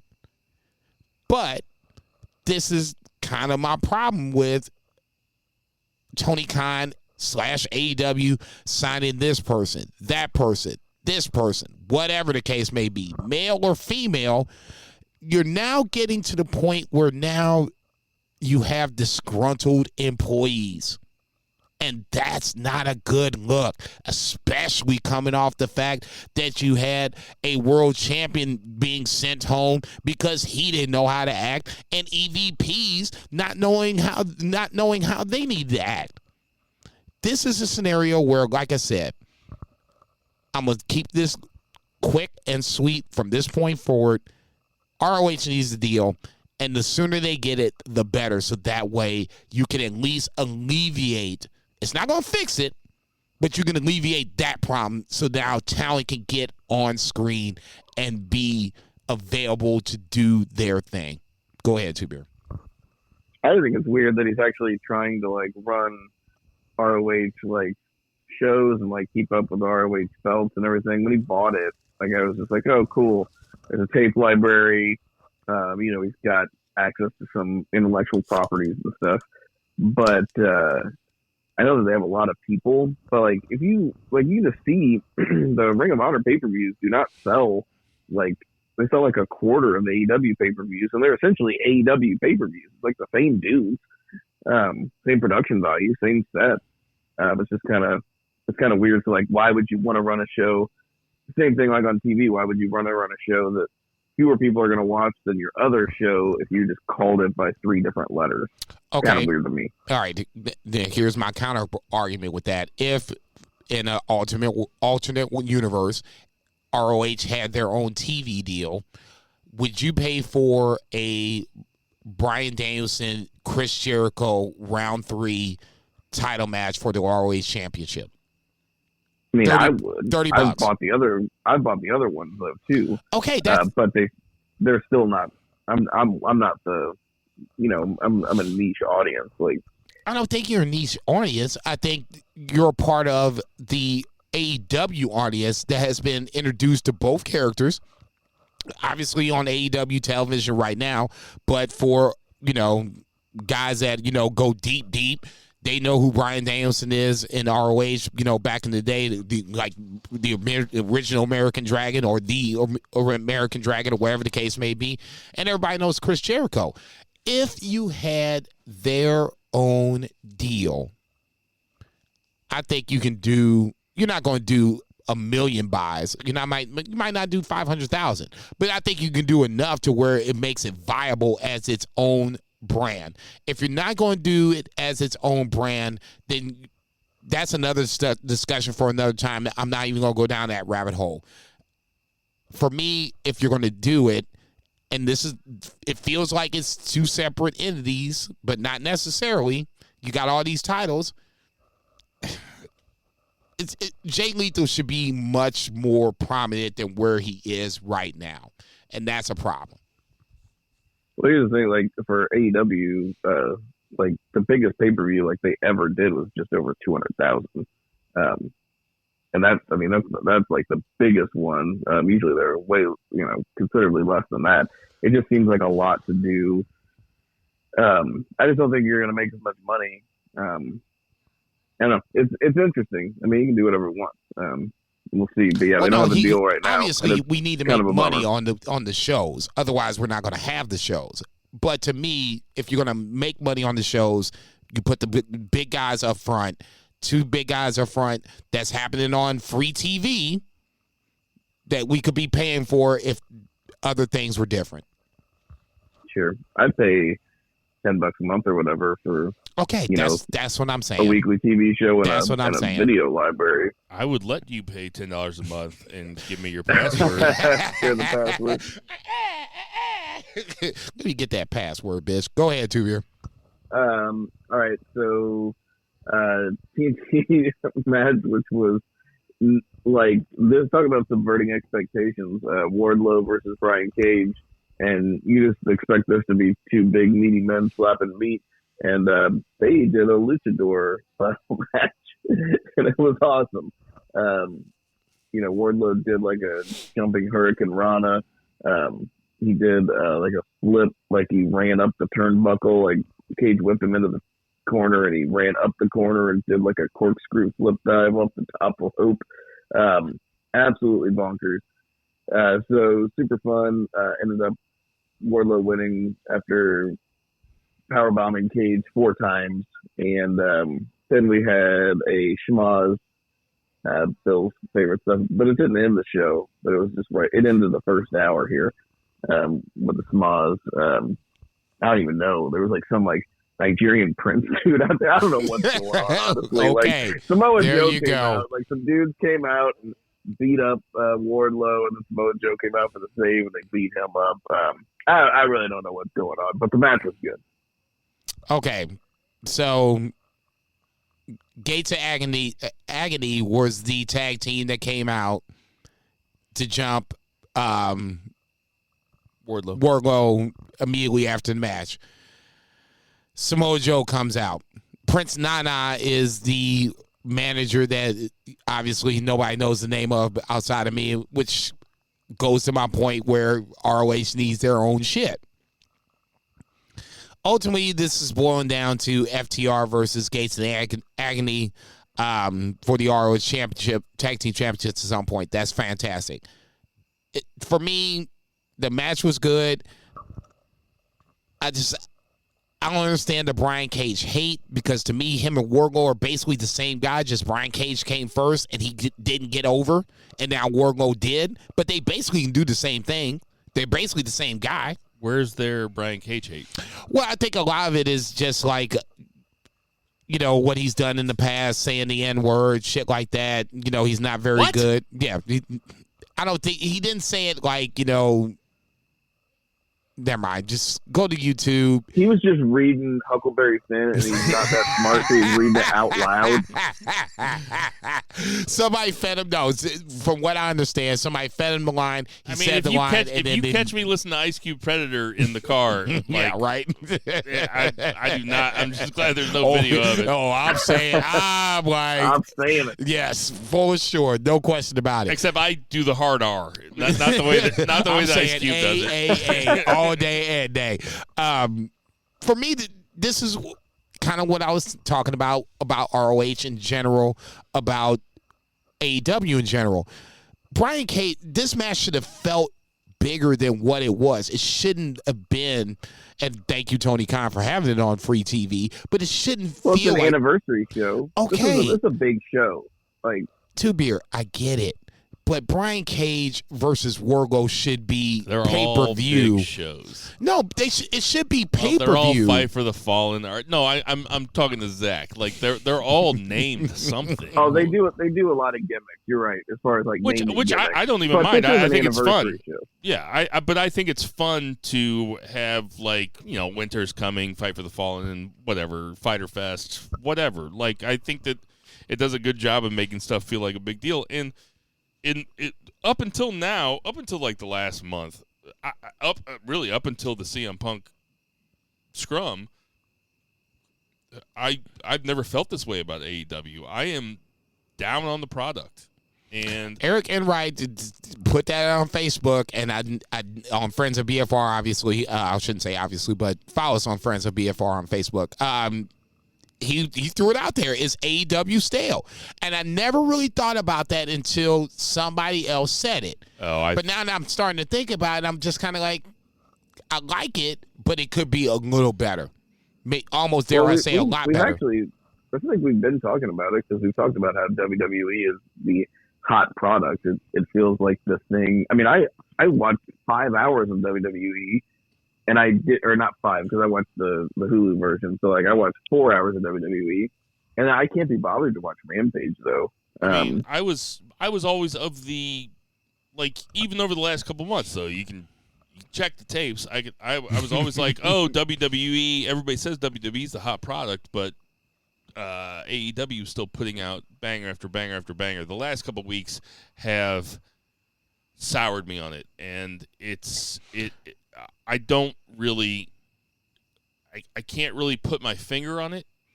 I can. It's CM Punk. I don't. No, well, I mean, no. It's been since that's symptomatic. It's been since then though. Everything was like totally fine until that. I'm a firm believer that one guy can't sink the whole ship. Well, you have a show last night, and I know that we're digressing, but you have a show last night where Jericho Appreciation Society is all over the show. They have so much talent. I mean, I could name 15 guys that I love that weren't on the show last night. And he obviously likes Roosh a whole lot. I think that Roosh is cool, even though I don't want to jump ahead, but I have a hard time looking at men that don't have mustaches but have beards. They look stupid. It is the stupidest look. And like I don't want to offend any listeners that might have beards and no mustaches. 2 more listeners just dropped the podcast. God damn, he looks like Santa Anna had a kid with Abraham Lincoln. Stop. Like what the fuck? Stop. Jesus Christ. God damn. I really can't look at dudes with beards with no mustaches. It just reminds me of the look that I went for when I was 18 and I couldn't grow a mustache, but I could grow a beard. Okay. It's embarrassing. So just embarrassing. Just let that shit ride, man. Let that motherfucker live. I'll just say this in closing. For me, I like this Wardlow Brian Cage match. But damn it, they're both they could both be big AEW superstars or talents or whatever the fucking word you want to use in that sentence. And Brian Cage got put aside, and he had Brian Cage first. Brian Cage was the shit before Wardlow was even a thing. And Brian Cage was doing good work in AEW against Ricky Starks, and he was in Team Taz and everything. I liked Brian Cage, and I was not sold on Brian Cage coming out of Impact Wrestling, even though I had seen him because he did that like Transformers, like Terminator thing. Yeah, that was stupid. Wasn't my favorite, but I really liked what he was doing, and I remember on this show, on this very podcast right here, when he turned babyface, I was like, you know what? I kind of like this Brian Cage babyface. I think this is cool. I like Brian Cage. I love Wardlow, obviously. It's two good guys. It's two guys that I would have had Brian Cage go over here, or. Yeah, I would have had Brian Cage go over here. So he's the TNT champion. Sure, and put Wardlow in Chase. Or just have it be a non-title match if you want to do that WWE shit. But start a feud between Wardlow and Brian Cage. It's called the Eliminator match. Okay. Well, fine. I'm done talking then. Fine. You know what? I'll go inside. Think, Mark! Go, Two-Beer, go. So we had, kicking off the second hour, we had a 6-woman tag team match. Toni Storm, Athena, Willow Nightingale, who had Saraya on the outside, versus Jamie Hayter, Penelope Ford, and Serena Deeb. And then, of course, we had Dr. DMD, or Dr. Britt Baker, DMD, and Rebel on the outside with them. So this match was pretty fun. I actually really enjoyed the whole thing. There's a couple folks in here who are very much organically over. Willow Nightingale and Jamie Hayter, who kind of incidentally had a match on Rampage as well. That Jamie Hayter won. But Willow Nightingale got the pin in this match whenever she pinned was Penelope Ford. She did like the Dr. Bomb, I think they call it. But I feel like this was good. Like usually the women's is not the highlight of the show, and it's not the highlight here, but it was good. But I think the real story here was afterwards we had a brawl, and Saraya got physical with Britt, who Britt, in the previous segment had said, in the backstage segment, said Saraya was not cleared, she was never going to compete, and blah, blah, blah. But Saraya got physical, so it looks like there's potential for, the Saraya Dr. Britt Baker feud. But I don't know, what do you think of this? Britt obviously came out first with the vignette basically saying, Saraya couldn't be queer for wrestling. And I said on Twitter, I was like, well, thank you. At least somebody's going to come out and say this shit. I thought the match itself was good. Nothing great. I love the fact that Willow Nightingale got the pin. I think that Willow Nightingale, and I'm pretty sure she hasn't been signed with anybody else. She's one of those women that I think has a lot of talent and has that Bayley charisma where she could be a top babyface woman with any promotion, any place, anytime, anywhere.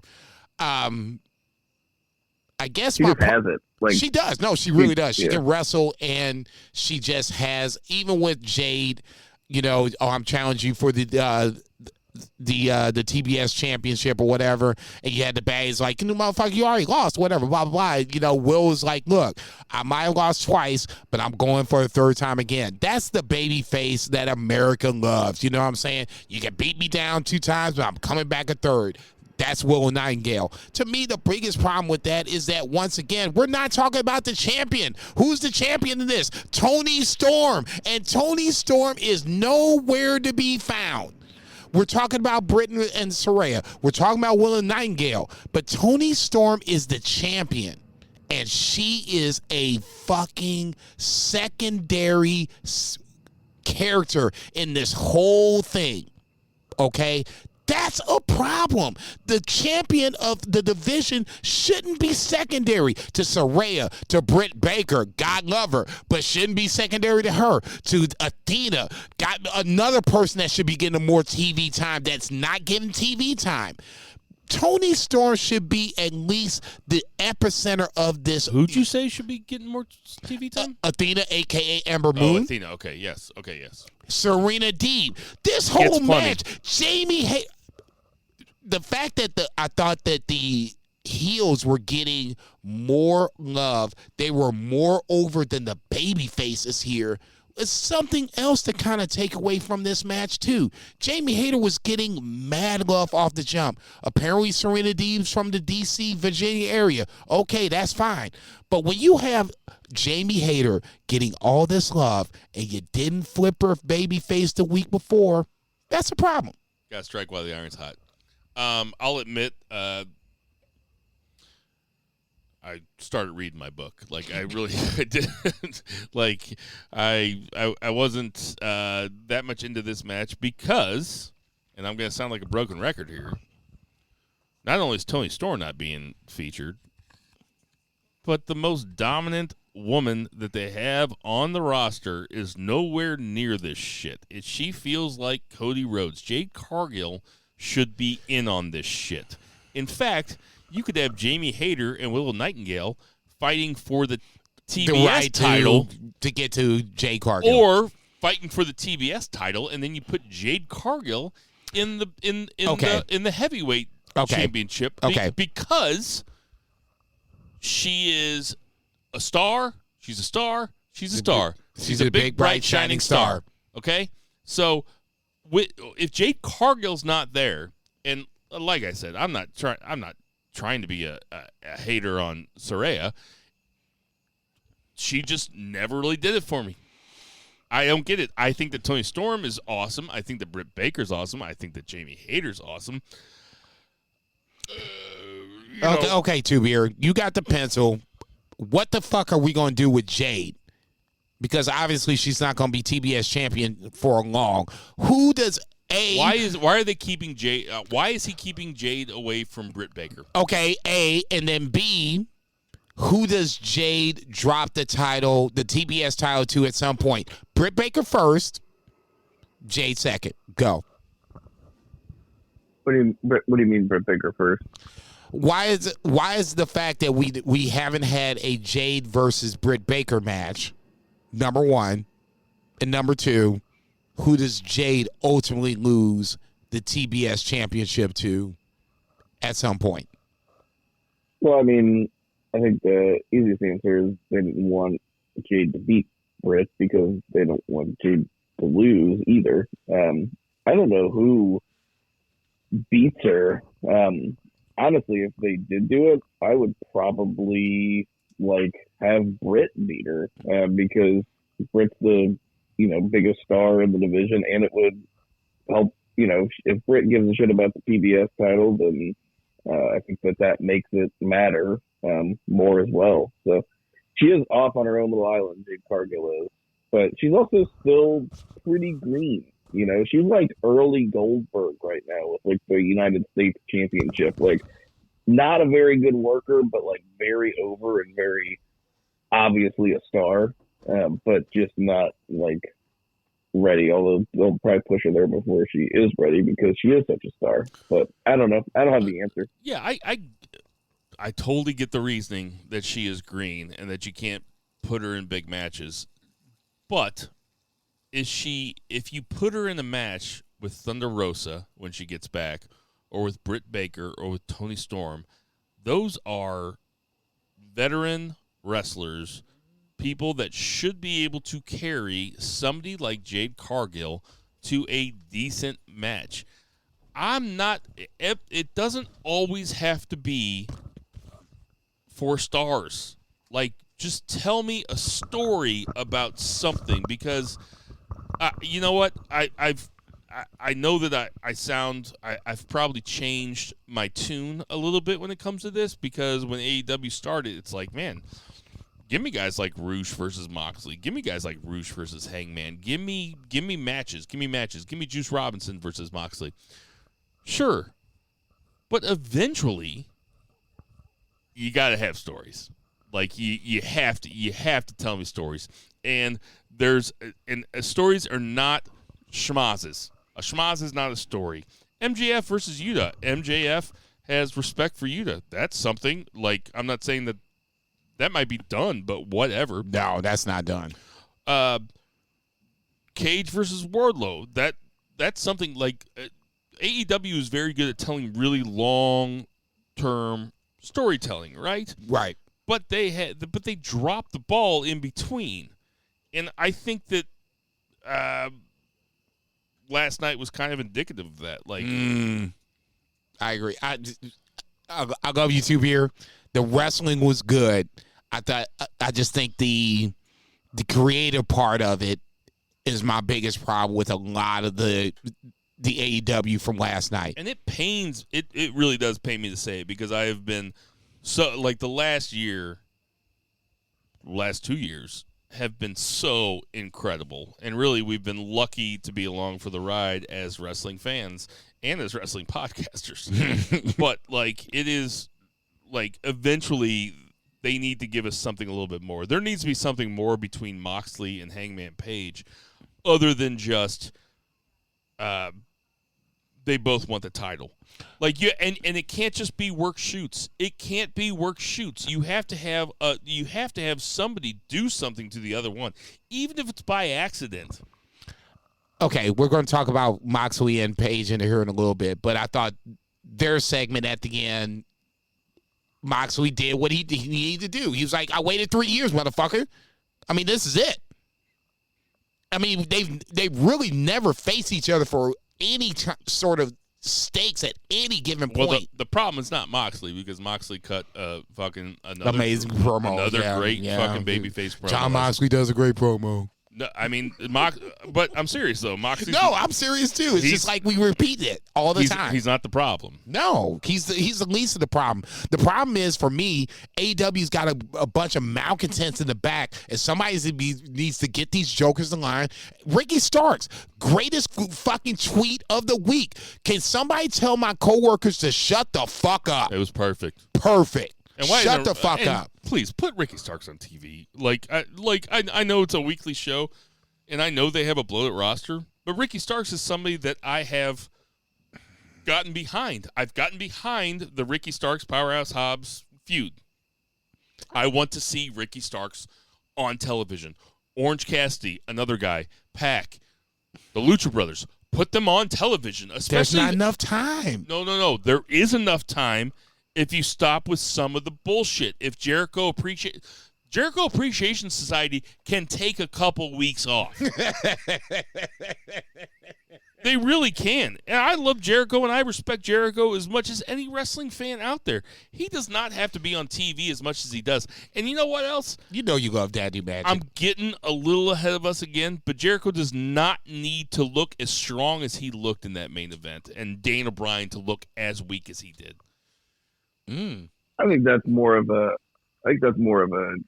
Chris and Brian thing, working on their upcoming match, rather than indicative of like how you're going to present both dudes. I agree with that. Okay, so just present Jericho less. Like, I love Jericho, but he is Hogan in WCW at this point. Whoa, no way. He's a little bit better worker. He's a little bit better worker. Well, and he's giving, because and he's like older. Bandito. He's older, that's for sure. Doesn't seem like it. Doesn't look like it. Looks 10 years younger. And Thank he's you. He's 10 years older, and he looks 10 years younger. Mm-hmm. But no, like, I mean, he was in the main event last night. He's the ROH World Champ against like the previous champ. That was an awesome match, and he gave and gave and gave. The only reason that he's on, I mean, he is on the show all the time, and it's obvious that Tony does not want to write a Dynamite without him on the show. No, but at this point, the storyline lately has revolved around Daniel Garcia. True. And it's that's the focal point. It's not Jericho as much, even though he is a world champion, the Ocho. So I mean, he is presented as a big deal. But I don't know. I think that's, I don't want to say it's a necessary evil, because I don't see the downside that Bill was talking about. But I feel like he's a necessary part of the show, especially with the vacuum of Elite. All right, so let's talk about the next segment then, with the Acclaimed. Like, here's something fresh. And here is something that we haven't seen, and they're new tag champions, and let's talk about that segment. He said sneaky swerve. That's what I take about this whole segment. Number one, I love the fact that they're trying to unite all you wrestling fans, people who all that shit, red, white, or red, blue, black, white, whatever the case may be. I love that shit. Number two, Sneaky Swerve is perfect. Is absolutely perfect because if Swerve is going to be the heel like we all think he's going to be, he's going to have to be sneaky about this shit.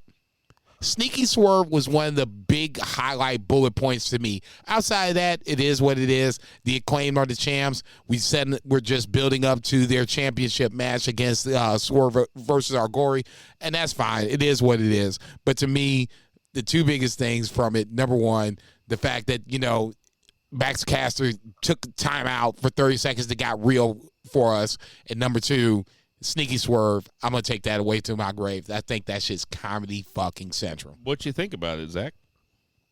Sneaky Swerve and Scissor Ring, Sammy and his Twitter ring. Sorry. We didn't start the fire, bullshit. Yeah, this was awesome. It was so good. This is just like you were talking about earlier. This is so silly, and I would borderline feel embarrassed if somebody walked into my house and saw me enjoying that as much as I did. Does that make sense? Yes. Like, I'm just having the greatest time. I am just on just like cloud nine watching this whole thing. I still don't get it. I still don't get it. It just works and it just happened. It does. This is like Rusev Day if Vince would have just let it happen. Yes. Yes, I agree with that. It's Cooper Rush taking the Cowboys to an undefeated record. It's Rusev Day. It's the same fucking thing. It's so weird because it shouldn't work, and it's working.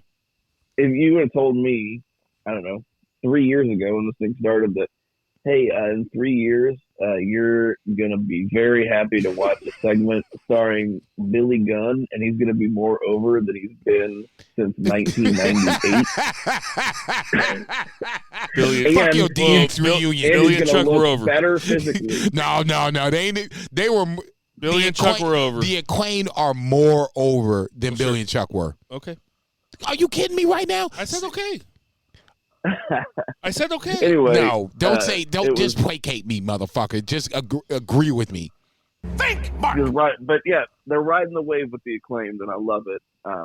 And you can get them back for a third match with Swerve and Keith Lee, maybe. Then maybe that's what splits Swerve and Keith Lee, because both of those have potential to be top guys. Agreed. So So I was watching this last night. I actually put my book down. Look at you. National Scissoring Day. You should put your book down.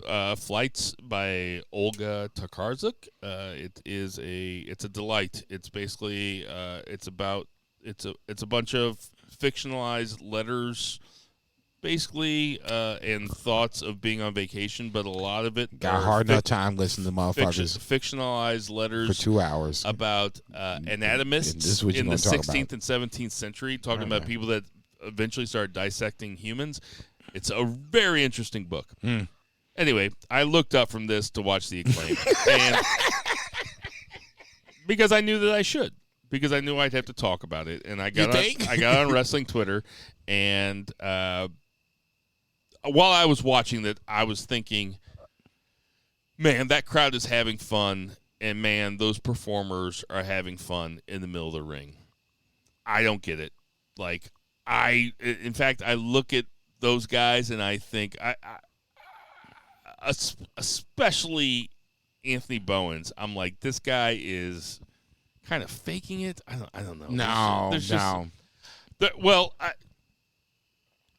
His speech at the end, I didn't think he was faking that. No, I don't think he was faking it. I think that sometimes he acts like what he thinks a wrestler should look like. I think that's just my opinion. Maybe I see something. I always think about, like, whenever I tell my mom, over the top. Whenever I tell my mom that somebody doesn't like me, she's always like, nah, you just probably remind them of somebody that they don't like, which is such a mom thing to say. But, like, maybe he reminds me of somebody I don't like, and I just can't think of it, right? But I'm looking at wrestling Twitter, and Bischoff is shitting all over this, and Bischoff is saying, and I'm out, because they were doing the scissor party or whatever, and there were scissors in the crowd. And all I was doing was watching, being like, man, that crowd is hype for this shit. Having an amazing time. Having a great time. God bless and you. Here's a couple young wrestlers with this old wrestler, and they did not expect to be here being Scissor Me Daddy. And everybody's over. Getting over.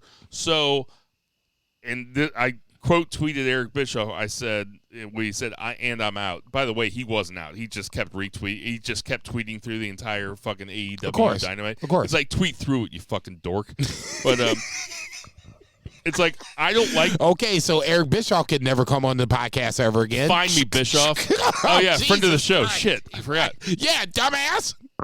I don't like the Acclaimed, but I don't begrudge stuff that works or people having a good time. Later dork is what I said to Eric Bischoff. Because even though I might not get it, No. if they are over, that just means better wrestling for me. Because the next time they fight somebody in a big match, I'm going to be watching it.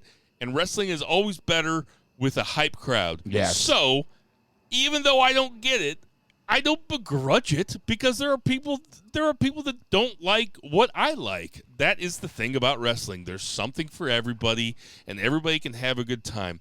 I thought this segment was tremendous, even though I didn't get it. I watched it. I watched it like an anthropologist. I mean, basically, you know what I mean? And I'm not. You'll never find me shitting. You'll never find me shitting on something that's over. Never. I'm one of the many that love the Acclaim, but I just don't get the Scissor Me Daddy thing, and I probably never will. But I agree with everything you just said. It works. The crowd loves it. It's none of my business. If you like it, it's none of my business. Yeah, you can't see me, but I'm pointing around to a bunch of people that aren't here. They're Like, here. hey, if you like it, it's fine. If you like it, it's fine. It doesn't matter to me as long as it's over, because wrestling is supposed to make people have fun. And the Acclaimed are super over. Yes, and they're making people Daddy have fun. ass is super over. So God fucking bless. Yeah, just like I said, for me, it doesn't work, but I catch me giggling every now and then. I'm just like, God damn it. Well, Billy Gunn is having the time of his life. This is his DX Part 2. Okay? He's the only one that never had a second really DX run after DX, had their glory run. Triple H, obviously. Shawn Michaels, obviously. You know why? His real name's Monty Kip. Stop. You can't get over with a name like Monty Kip. Two Beer, go. Yeah, it's DX2 Scissor Me Boogaloo. But we had Hangman Adam Page versus Roosh in a totally fine match. They're both good wrestlers. It's another kind of the whole deal here. The story of the show, solid wrestling matches. But Page wins with a buckshot lariat. MJF looking on, and the best part was, Mox coming out, cutting his shit, talking about the respect he has for Page and what he's done and who he is, but also how it doesn't matter once the bell rings because he's John Moxley. And Hangman, does his thing, let's just fight right now. It's pretty common from Hangman, cowboy shit. He's like always ready to fight. He's always ready to throw down.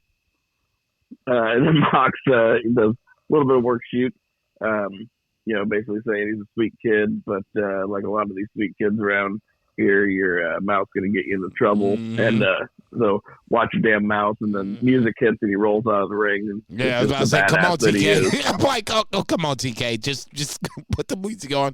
Everybody just walks away, please. Everybody walks away. This is even before I thought I even heard about Sammy and Andrade backstage. I have one note on this match between Roosh and Hangman. One note. And this is it. No mustache.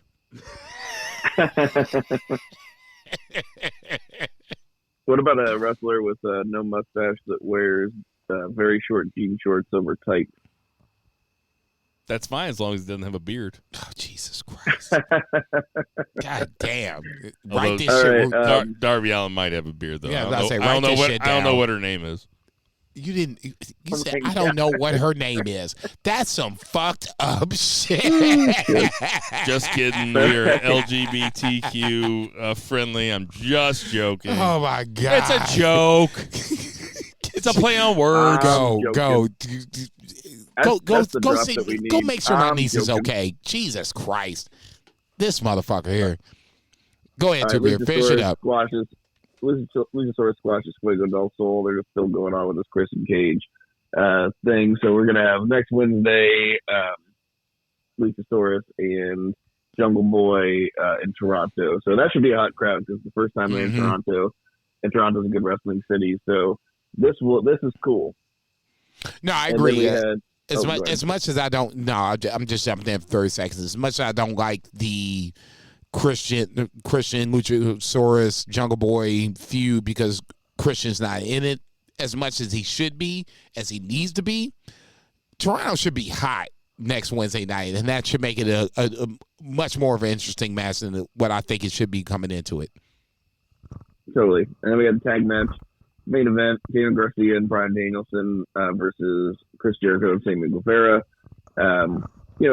Everybody in here is a very good wrestler. This was a very good tag team match. But of course, the big story is Daniel Garcia, and we had some brutal slam. Jericho went to slam Bryan through a table, and he just bounced off ROH title belt. And the table didn't break, so then he suplexed him into it, and to break the table, then he grabbed the belt, and Sammy does like a shooting star press off the top, but Garcia gets his knees up and reverses into a sharpshooter, or they call it something else for doing Garcia, but the sharpshooter, and the Dragon Slayer, yes, because he tapped out with Danielson with it. Makes sense.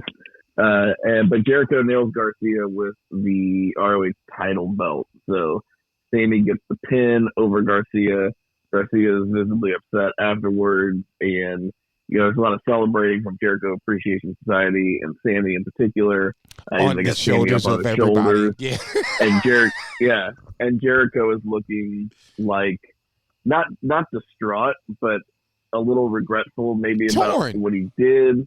But mostly, I think, regretful in the sense that I don't think he really wants to see Daniel Garcia go. He doesn't want to let Daniel Garcia go, and he feels regretful in that. And it could just be selfish regret. Like, I'm not saying this is a face turn situation. No. It's just that he thinks the Jericho Appreciation Society is lesser without him, and Agreed. Blackpool Combat Club is stronger. So it's like, man, I really should do something to patch this situation up. So that's where I really like this, because it is a longer burn and it's a compelling television and it's a good story.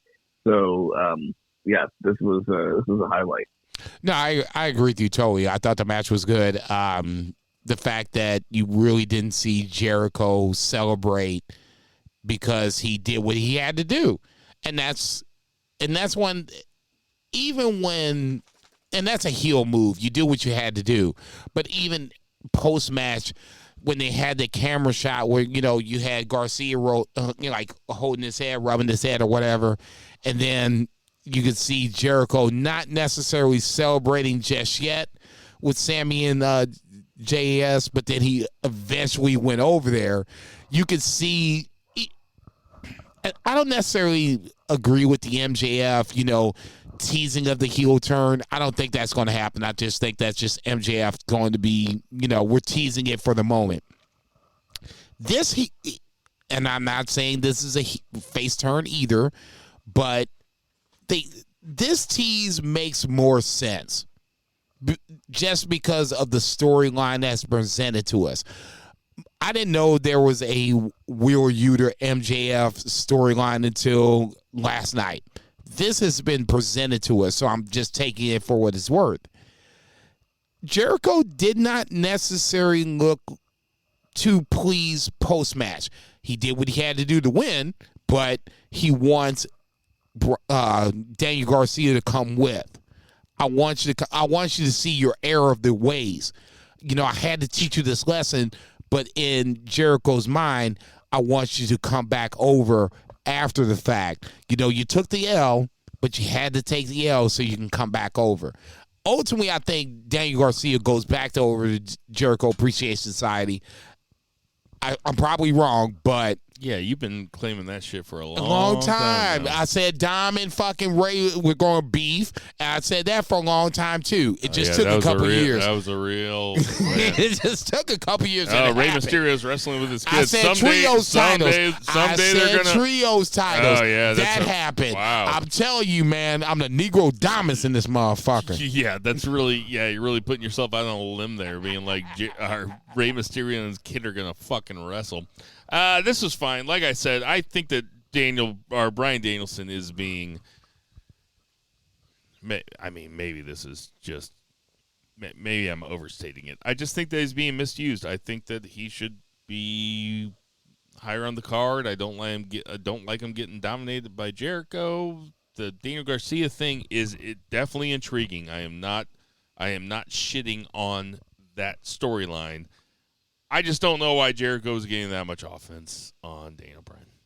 You know, the Danielson himself is just like super giving all the time. Like he basically has to be forced to win matches. Sure. Like so maybe I'm all not the time. Maybe I'm not blaming Danielson, or maybe I'm not blaming Tony Khan. Maybe I'm blaming Danielson. Maybe I'm saying take a little bit more here, dude. Yeah. Honestly, I think that Bryan Danielson is the best wrestler in the world. Okay. And I think that he should be treated as the best wrestler in the world. ZSJ is on your hit list next. And I think that Bryan Danielson should be doing more with that. I think that he should be the champion right now because he's not going to wrestle forever. I mean, who knows? Maybe he'll wrestle another 15 years. No shit. Magic was supposed to die in 92. I would rather see Bryan Danielson on top of the world than what he's doing right now. I probably would have had him win over Moxley. I thought he was going to win over Moxley, and obviously I said that, you know, coming into it. I don't know. I just MJF, and it's not a knock against MJF. I'm an MJF guy. I'm assuming you guys are too. He's fine. As long as you didn't pour wing sauce on this fucking scarf, you should be good to go. I'll pour wing sauce on his fucking scarf. Come find me, MJF. Jesus Christ, dude. God damn. If he was here right now, I'd pet him like a lap dog. I was 16 years old when he was born.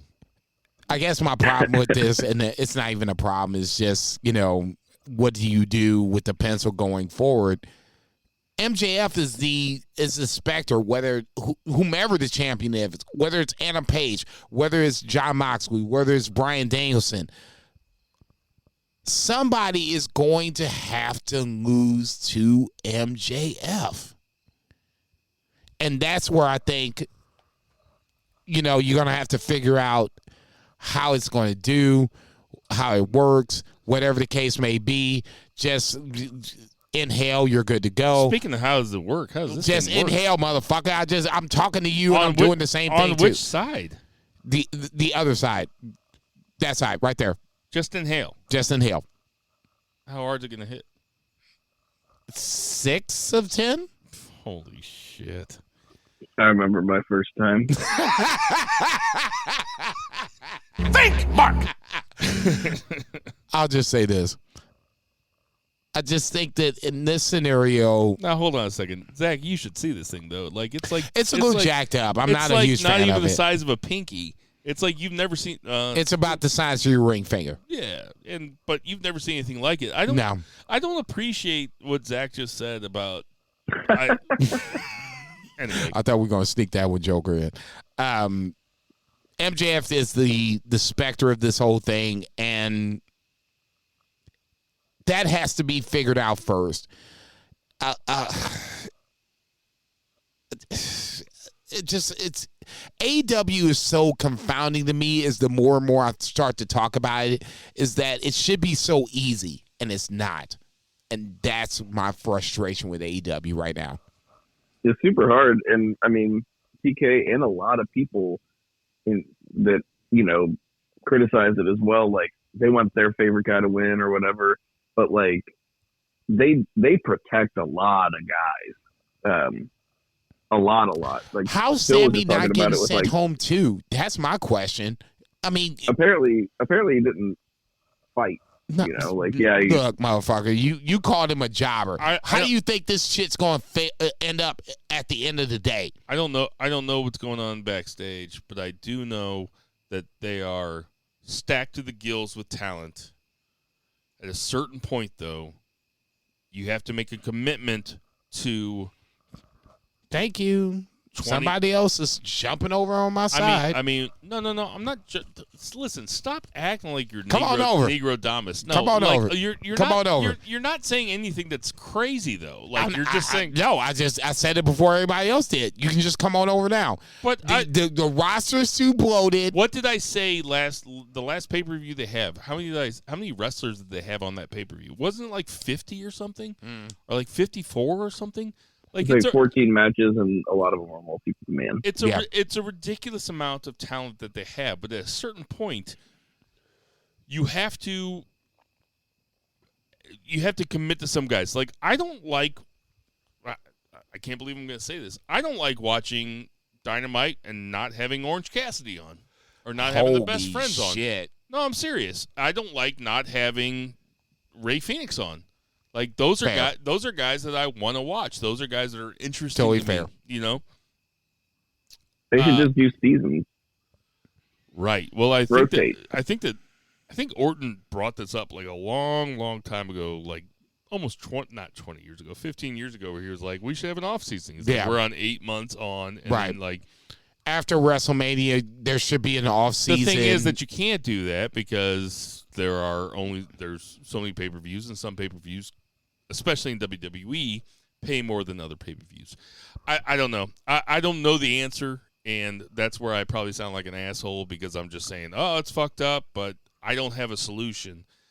I'm just saying, if you have a guy like Claudio Castagnoli, he shouldn't be in backstage. Why is he not on the show every time? Right. You know, right. If you have a guy, that's what I'm saying. ROH needs its own deal. Yeah, so those guys can at least get TV time. I mean, damn. All right, that's going to do it, unless you guys have anything else. Yeah, I mean, we've only talked about it for an hour and a fucking half. We can go down this rabbit hole all day long. No. Actually, there was a backstage segment with Willow Knight. No, go ahead. So, the 3 count, because we don't have a lot else to talk about. So this weekend, Saturday night, which is advantageous for your boy. One of them. Bill Vagey. I'm sure 2 of them. Bill Vagey. Two Beer, you're off on Saturdays, yeah? Hunter Thirst Helmsley. I am home with the baby. Aaron is closing, bartending, so I will be here. Oh, you get to watch it all by yourself. Well, unless Vice is coming over, but I will be here watching. You can come over if you want to. Yeah, everybody, just hold my 6 table station down. I'm gonna drive to St. Charles, collect my tips. I'll come back after the fact. You can't handle a 6 table station from St. Charles to back and forth? Come on, dude. Well, they need waters. You got a hostess. Anyway, I'll be watching it live, I think. But this, Extreme Rules in the past has looked pretty shitty. And this one looks okay. I'm sorry. I should say okay. Pretty it's good. More than okay. No, it's more than okay. Okay. It's above average. Plus, it's above average. There's been Extreme Rules pay-per-views in the past that have only had one Extreme Rule match. Right.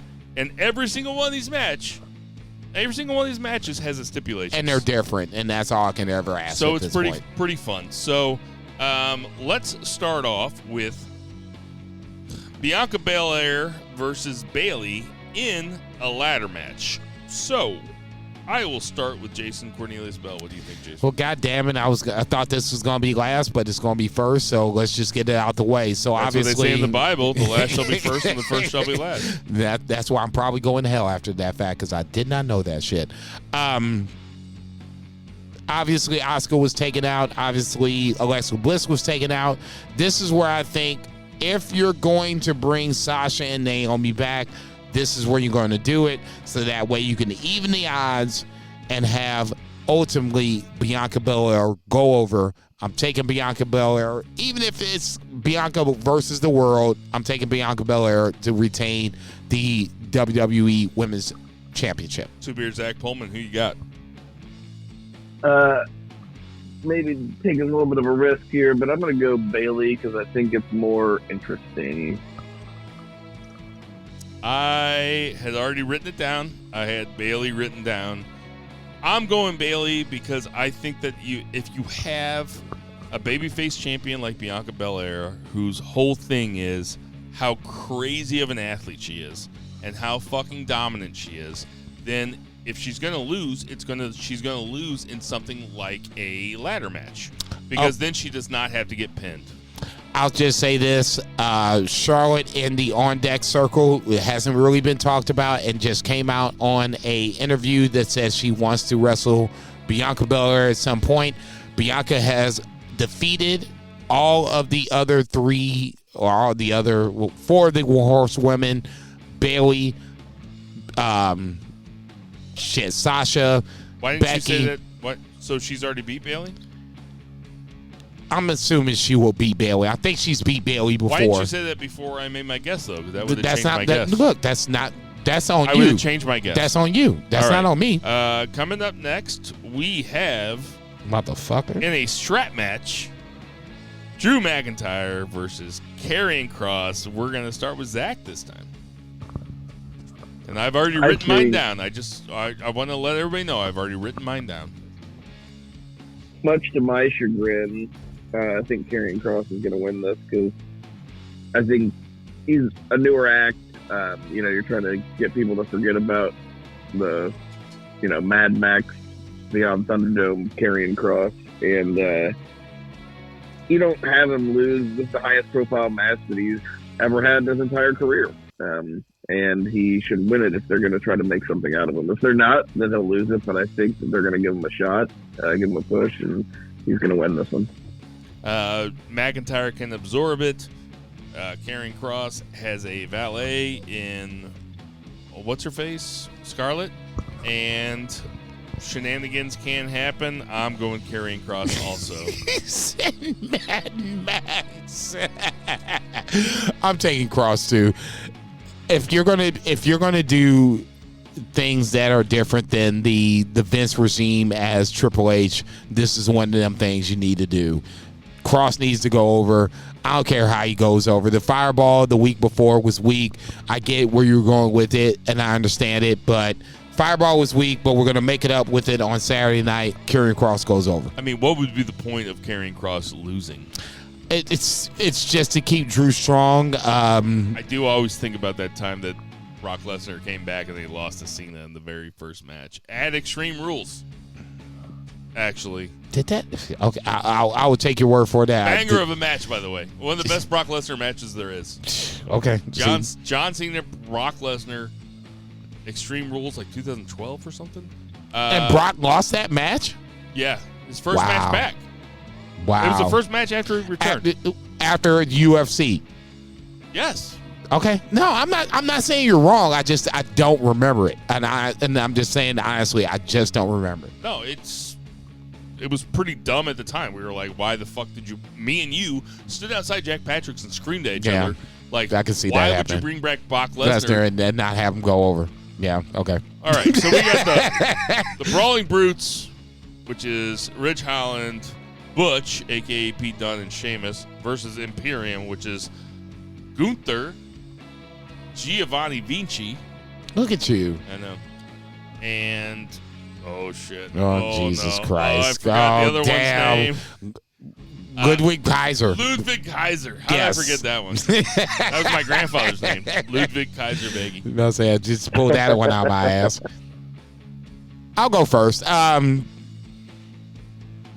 love this match. I just hate the fact that they call it a dying bird. Just call it a 6-man, no DQ, whatever. I'm gonna go Brawling Brutes on this one. I have I have the reason why, because I expect Gunther/Walter to retain on Friday night. So in typical WWE fashion, I expect him to go on the back end, give the Braun Brutes the back end on the pay-per-view. I got the Braun Brutes. I'll go next. I think that you can definitely have the Braun Brutes get a win back here and not have to pin Gunther. So they'll pin Giovanni Vinci probably. Or maybe Ludwig Kaiser because he's the one that's taking all the chops from Walter all the time. So I'm going to go to the Brutes also. What do you got, Zach? I'm gonna be the point of differentiation here. Nice, love it. I also think that maybe Sheamus wins the title on Friday. Ooh, look at you. Imperium gets their win back. Should have added that to the predictions, honestly. Okay, no. I would keep my prediction as the same. I think Gunther/Walter retains on Friday. In. Okay, we'll throw that prediction in. I'll go with that, and that's why I'm predicting the Braun Brutes on Saturday. Okay. Who you got on Friday? So wait, so you're going? I'm going Gunther on Friday, and then Braun Brutes, and then he's got the alternate. He's got Sheamus on Friday, and an Imperium on Saturday. No, I'm going with you. I'm going Gunther and the Braun Brutes. Okay, there you go. Smart man. We have Edge versus Finn Balor in an I Quit match. Now, I want to ask both of you. When's the last time a babyface actually said the words I quit?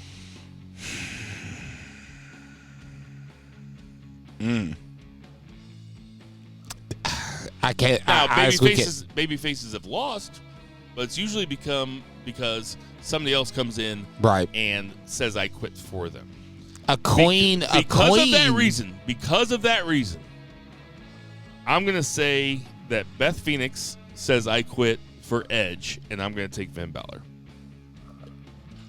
Okay, I've seen a lot of people, and I've said it, I thought Beth Phoenix is going to be a part of this match. I just thought the opposite way around where she helps Edge win the match. I can honestly say, and I'm sure somebody on, Friends of BFR or BFR Pod on Twitter is going to correct me on this. I can honestly say that I can't remember a babyface saying I quit clean in any pay-per-view that I can think of. I mean, Foley lost to The Rock as Mankind. That wasn't clean. But clean. They recorded his voice saying I quit or something. So, like I said, right. Fuckery. That's not fuckery. That's just fuckery. That's just strategy, bro. Number one, Rock beat that Mankind's ass with that chair like nobody's business to the point where I can cringe. That was the match? Yeah. It was a empty stadium match. It was the same. No, I'm thinking of the one that was on the movie outside or Beyond the Ring. Yeah. Beyond the Mat. Yeah. Yeah. That was that? Yeah. But that wasn't an empty stadium. Because his family was... No, it was Royal Rumble. I'm sorry. It was Royal Rumble. Okay, that's what I thought. It was Royal Rumble. Okay, so anyway. You're taking Edge? I'm going to take Edge. Honestly, I think this is a scenario where it makes too much sense for Edge to go over. And I'm not saying it's going to be... I see Ray down there. I see everybody and their mama down there. Somehow, some way, Edge is going to come out of this because... ultimately, it's not about Edge. It's about Roman Reigns. And Roman Reigns is the champion. Goddamn. Heel champion. If Edge is going to be the number one babyface like everybody's telling me without Cody Rhodes, he should win this I Quit match. I'm taking Edge. Man, you just convinced me. I feel like changing my pick. God damn it. Who you got, Zach? I'm taking Finn Balor. Nice. Because with Finn Balor, Finn's no spring chicken. Edge is definitely no spring chicken. But Finn looks younger, seems, more connected to he's like the younger generation. He's like 40. Yeah. Okay, he's so early 40s. All right, so let's just say for the sake of argument, Finn Balor does win. Once again, with the pencil, what do you do with Finn Balor? Because at this point... No, then it turns into a whole Finn Balor and Rhea Ripley versus Edge and Beth Phoenix. Beth Phoenix match. Okay. For Fair the enough. Yeah. for the next paper. Okay. That works. Okay. But yeah, I just feel like you're doing more with Finn Balor. Edge is just that, and maybe this is where, Finn's, with the Judgment Day, he starts to get a little bit more shine. Remember, he was the first Universal Champion, and then really just hasn't done shit except got booted back to NXT to boost some ratings. It did work. Hey, that NXT run was no joke. It was great, but at the same time, he hasn't got his, due diligence. I do miss we get like a Judgment Day entrance, or do we get like the actual Finn Balor entrance? I don't know. I think Finn should win because I think they should do more with Finn. Okay. Shit. Love it. We have Matt Riddle versus Seth Rollins in the fight pit, where if you've watched the NXT fight pits, it's kind of like a contraption. Kind of looks like if you've ever watched The Challenge on MTV, Real World Road Rules Challenge, or just The Challenge as it's called later. Jason and I could do a whole nother podcast about it. But it looks like a contraption in that. And you have Daniel Cormier. Now, I didn't want to bring this up earlier. I'll go first here. Okay. I didn't want to bring this up earlier because I didn't want to give away my hand. But I'm going to give my way. Now you have to because you have to give your pick. Daniel Cormier is going to get in on the Seth Rollins side to set up a Daniel Cormier Matt Riddle fight because they're both MMA guys. So I am taking Seth Rollins to win. Wow. Jason, you go next. I did not see that coming at all. I'm just going to keep it simple. I've never predicted anything right, by the way, so there's no way this will ever happen. Every time I predict something, it does not come out correct. So. The lead cold stone lock of the week is coming up, so we're going to get to that. Up next. Yeah, we're going to get to that in a second. I knew it was coming up. My lead cold stone lock of the week. How stoned are you? All right, I'm Mary. I'm taking not. Who'd you? I took Rollins. Okay, I'm taking Matt Riddle just for the simple fact that Seth Rollins took game 1. Matt Riddle takes game 2, and then game 3 is up for grabs. Whatever you want to do it, Survivor Series, whatever the case may be. Fight pit should be for Matt Riddle, even with Daniel Cormier in this match. I love the fact that you threw that swerve out there. I love it. Seth Rollins is not going to win 2 matches in a row. All right, what do you think, Zach? I think this is Matt Riddle because it's just Matt Riddle's gimmick, and they'll have a rubber match, and they'll have to make another decision that's harder than this one. I think this is the match I'm looking forward to the most. Yes, Yeah. definitely. Yeah. The build has been amazing. Amazing. The build's been really good. Even some of the shit that Seth Rollins was saying about Riddle's family the other night, I was like, God damn. I was like, that's what I'm talking about. Even if that's not true. That's what I'm talking about. That's some fucked up shit. No. Rub that shit in his face. All right, so here we go. Last match. We got Liv Morgan versus Ronda Rousey for the women's. 2 matches. What else? No, we talked about Bianca Belair. Never mind. Yeah, thank you. We got Liv Morgan versus Ronda Rousey. I just have RR written. I almost said Roman Reigns. All right. So, in an Extreme Rules match, which is basically just an anything goes. I know who I think. I know who I'm. I know you're already locked in. I know who I'm taking. Two-beer, go ahead. Definitely Ronda Rousey. God, I gotta be the tiebreaker in this bitch. I honestly see both sides. What do you mean tiebreaker? Can you see my pick? You got Liv. No, I haven't picked yet. You have Liv. That was your Stone Cold Lock of the Week for like 2 weeks. Okay. So I'm going under the assumption you know me so well that you have Liv Morgan, unless you're going to change. Liv gets to keep her lunch money. I already got it written down. Okay, so. That's fine. I'm assuming you have Liv. Obviously, Two Beer took Ronda Rousey. For me, like I said, Liv Morgan in this scenario needs a clean win. I have a very hard problem with me digesting the fact that Liv Morgan beats Ronda Rousey to begin with. Not once, not twice, but dare I say thrice in an Extreme Rules match? That's hard for me to swallow. So who you taking? I'm taking Liv Morgan. I'm taking Ronda Rousey. What the fuck? As my Stone Cold lead pipe lock of the week. How you gonna take I've been calling Liv off the entire time. I've been saying that Liv's going to lose the entire time. This is predictable, and predictable is not always bad. Ronda Rousey wins my Stone Cold lead pipe lock of the fucking week. Wow.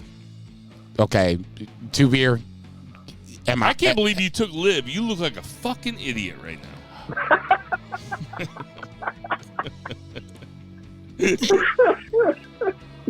I mean, fuck you, number one, for laughing. Fuck you, number two, for changing your fucking pick for like 2 weeks. It's been Liv Morgan. It's been Liv Morgan. It's been Liv Morgan. It's been Liv.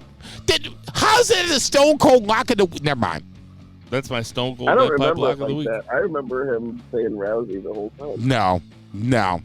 No, I did say that I was going to stick with Liv last week. Yes, thank you. But last week we were all banged up. I know, and I still remember that shit. And you going to sit up here and talk about me like a motherfucking asshole? Fuck you. You're cool. It makes me wonder the kind of stuff that I've said. The cops are being called right now. Right. The black man's running. We got a runner. They can hear you for fucking miles, man. We got a runner. All right, so, Zach, are you going to be watching this pay-per-view? Absolutely. Although Saturday, so my son, he just turned 13 on Wednesday. Dexter, and so 13. We're having a sleepover with some boys, and Jesus Christ. we're like taking them to trampoline park and like stuff like that. So I won't watch it live, I'm sure, because it'll probably start at like 4 o'clock out here, and I'll be like a trampoline park. So, all right. But I will watch it 100% when I get home on Saturday. So the Dex man is turning 13. He's already. And so yesterday. I want to tell the story again about the first time that Zach and I ever met, which was at a wake for somebody. I shouldn't be laughing at that part. Died in Calhoun, and so Dexter must have been like 3. I mean, he was even younger. Well, yeah, we've been married. Aaron and I have been married for 10 years, so he would have been like 2, and he was like, yeah, because my daughter was born the day after your wedding. So. Right. So we were walking through this wake line, and here's this kid, and there's a lamp on a little table. I know I've told this story before, but it's a really good story. I love it every time. But the kid is trying to make the lamp fall over from the table by stomping the floor. Now this turns out to be Dexter Pullman. I didn't know that at the time, but I was standing behind them in the wake line, and I go, looks like HBK is tuning up the band. And Zach was standing like 10 feet away from me. He's like, "What'd you just say?" And BFR was born. First time we ever met. We shook hands. I was like, "Hey, I'm Bill." He's like, "Hey, I'm Zach." But that was it. Do you remember that, Zach, or do you just remember me telling the story? It was really funny. No. Dexter was being really funny. He was just like stomping it like every 6 seconds. He was like, "Don't." Like with one, it's wavering. It's like, okay. Well, like come on, man. One leg pinned behind him too, so he had like all the momentum like stomping forwards. You know, really funny though. He's watched his HBK tapes. God bless that. I will be watching this pay-per-view live, I think, and I am looking forward to it. Maybe with the baby girl crawling all over me because she's staying up late. I love Saturday night pay-per-views, man. I love it. Like, if I didn't have stuff going on, I wish it's so cool because I don't do anything on the weekends anyway. Okay, thank you. I love it. But I have shit to do on Monday, so if we're going to do a Saturday pay-per-view, it needs to start early for me. God damn it, I got to work at 4. Clash at the Castle fucking ruled, dude. It was like at noon. It was perfect. It was absolutely perfect. 10 a.m. on Saturday. Okay. I'm just matching up socks. I was like, yeah, I could fucking sit here for 8 hours. You couldn't stop me from folding clothes. You could just bring me other people's clothes I'm having and just a little slide the lunch. basket underneath me. I just keep folding clothes. I'm getting mad at Drew McIntyre. It's perfect. I'm walking to the door mad at work like, fuck Drew McIntyre. All right, so before we go, we should say a very respectful RIP to Antonio Inoki, who passed away last week. He is the founder of New Japan Pro Wrestling. He passed away at his home at the age of 79. Huge star. He was born in 43, founded New Japan Pro Wrestling at age 29, had a match with Muhammad Ali in 1976, which was kind of a precursor to the mixed martial arts sport. Has a whole book written about it. Just that one match, by the way. It's a I Like would a 200-something page book. I would love to read that. What's it called? I'd have to look it up. Yeah, and send it to me because I would love to read that or listen to it. He was a fucking stud. And Jason, any thoughts on Antonio Inoki? Obviously heard about it, and as a huge New Japan fan, it's obviously disappointing. But I mean, it's just the circle of the world. I had to look up something that made me feel, good about the passing of Antonio Inoki. He fought, I think it was the Great Antonio, and the Great Antonio, and I'm pretty sure we talked about it on the pod. That's who he took his name from. And he had so much respect for him. And the Great not a lot of Antonios in Japan. Well, no, this was a big white guy, for lack of a better term, and he was not selling for Antonio Inoki, and then all of a sudden, Inoki just snapped and just kicked his ass. I mean, shooting him in the face, kicking him in the face, punches, the whole shebang, to where the referee stopped the match, and obviously Antonio Inoki won.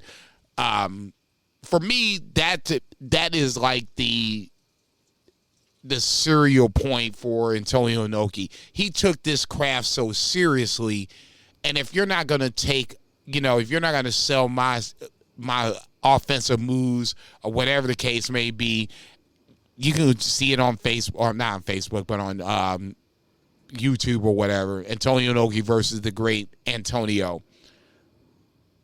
It's it's funny because at the end, Antonio Inoki makes his point.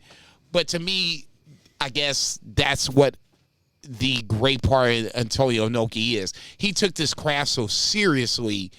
Even if you're not selling my shit, you're going to learn the rule. Yes. I'm going to fuck you up. I would like to recant my thing earlier about saying that was the Antonio they named himself after, because you're talking about a totally different thing, and I don't think that guy's name was... You know what? I'm going to stop guessing. We haven't heard Zach's thoughts in it. What do you think, Zach? Yeah, I mean, probably the second most influential dude in wrestling, modern wrestling, after like Vince McMahon. So I mean, just absolutely huge figure. And this is actually kind of where the Wrestling Observer newsletter subscription pays for itself. For me, it's not about like the star ratings. Like I don't really care about what Meltzer gives like stars to, except it's a nice guide for watching. Deciding whether to watch our star ratings matter, just for the record. Yeah. Okay. Mine do. He did an insanely good bio. Whenever people die, he does bio write up on them.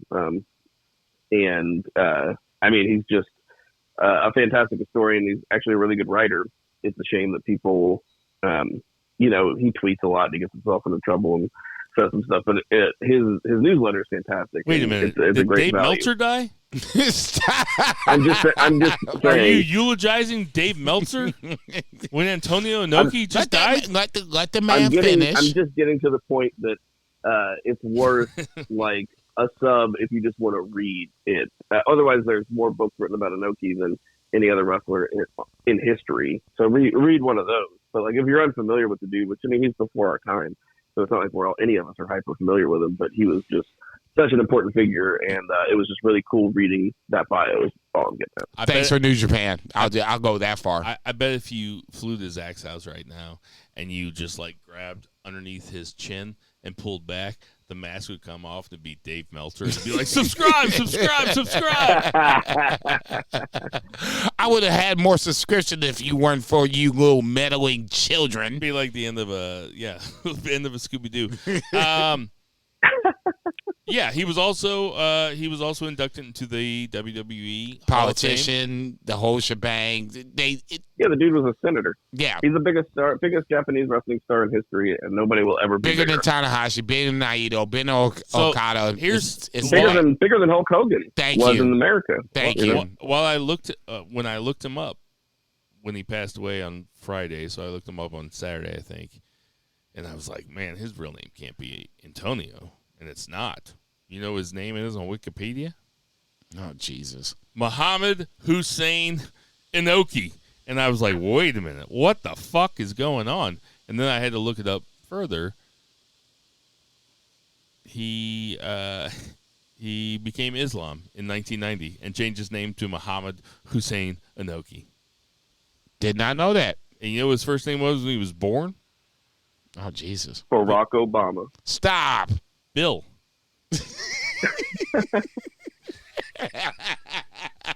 Yeah, I was about to say, hit some shit. Fuck, I fucked that up. That should have been louder. All right, try it again. Hold on. What was his name? It was Bill. This is banned from ringside. Hey, everybody, we got some birthdays this week.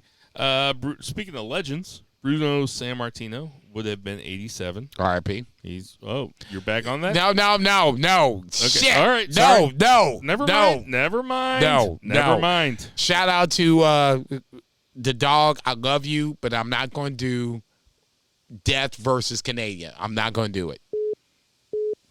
What'd you do? Oh, Jesus. Erin's calling. She's on the way home. We're still podding. Okay. Demolition Smash. How old do you think he is? Demolition Smash. 63. Oh, no.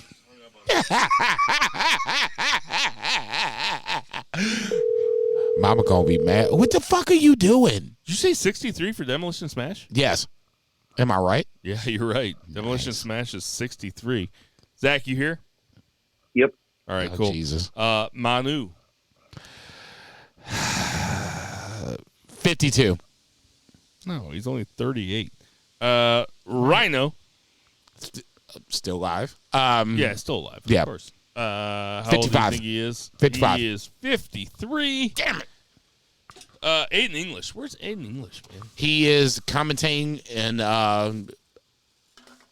Impact Wrestling. I'm going to go with 41. He rules. He's 35. Shit. That's really young.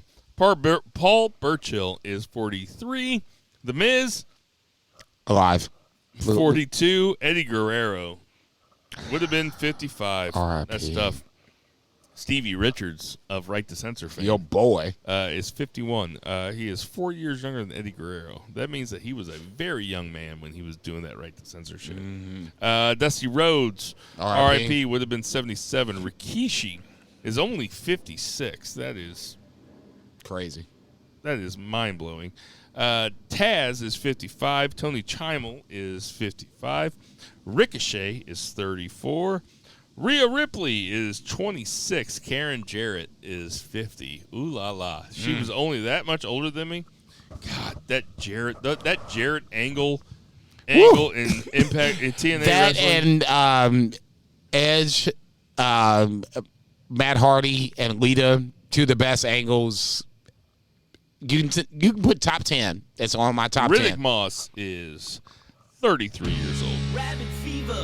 Hey everybody, we know there's tons of podcasts to listen to, so we appreciate you guys listening to our podcast. Go to From Dusk Till Dawn at Pops on October 22nd, put on by friend of the show, Joey O'Farrell. Check.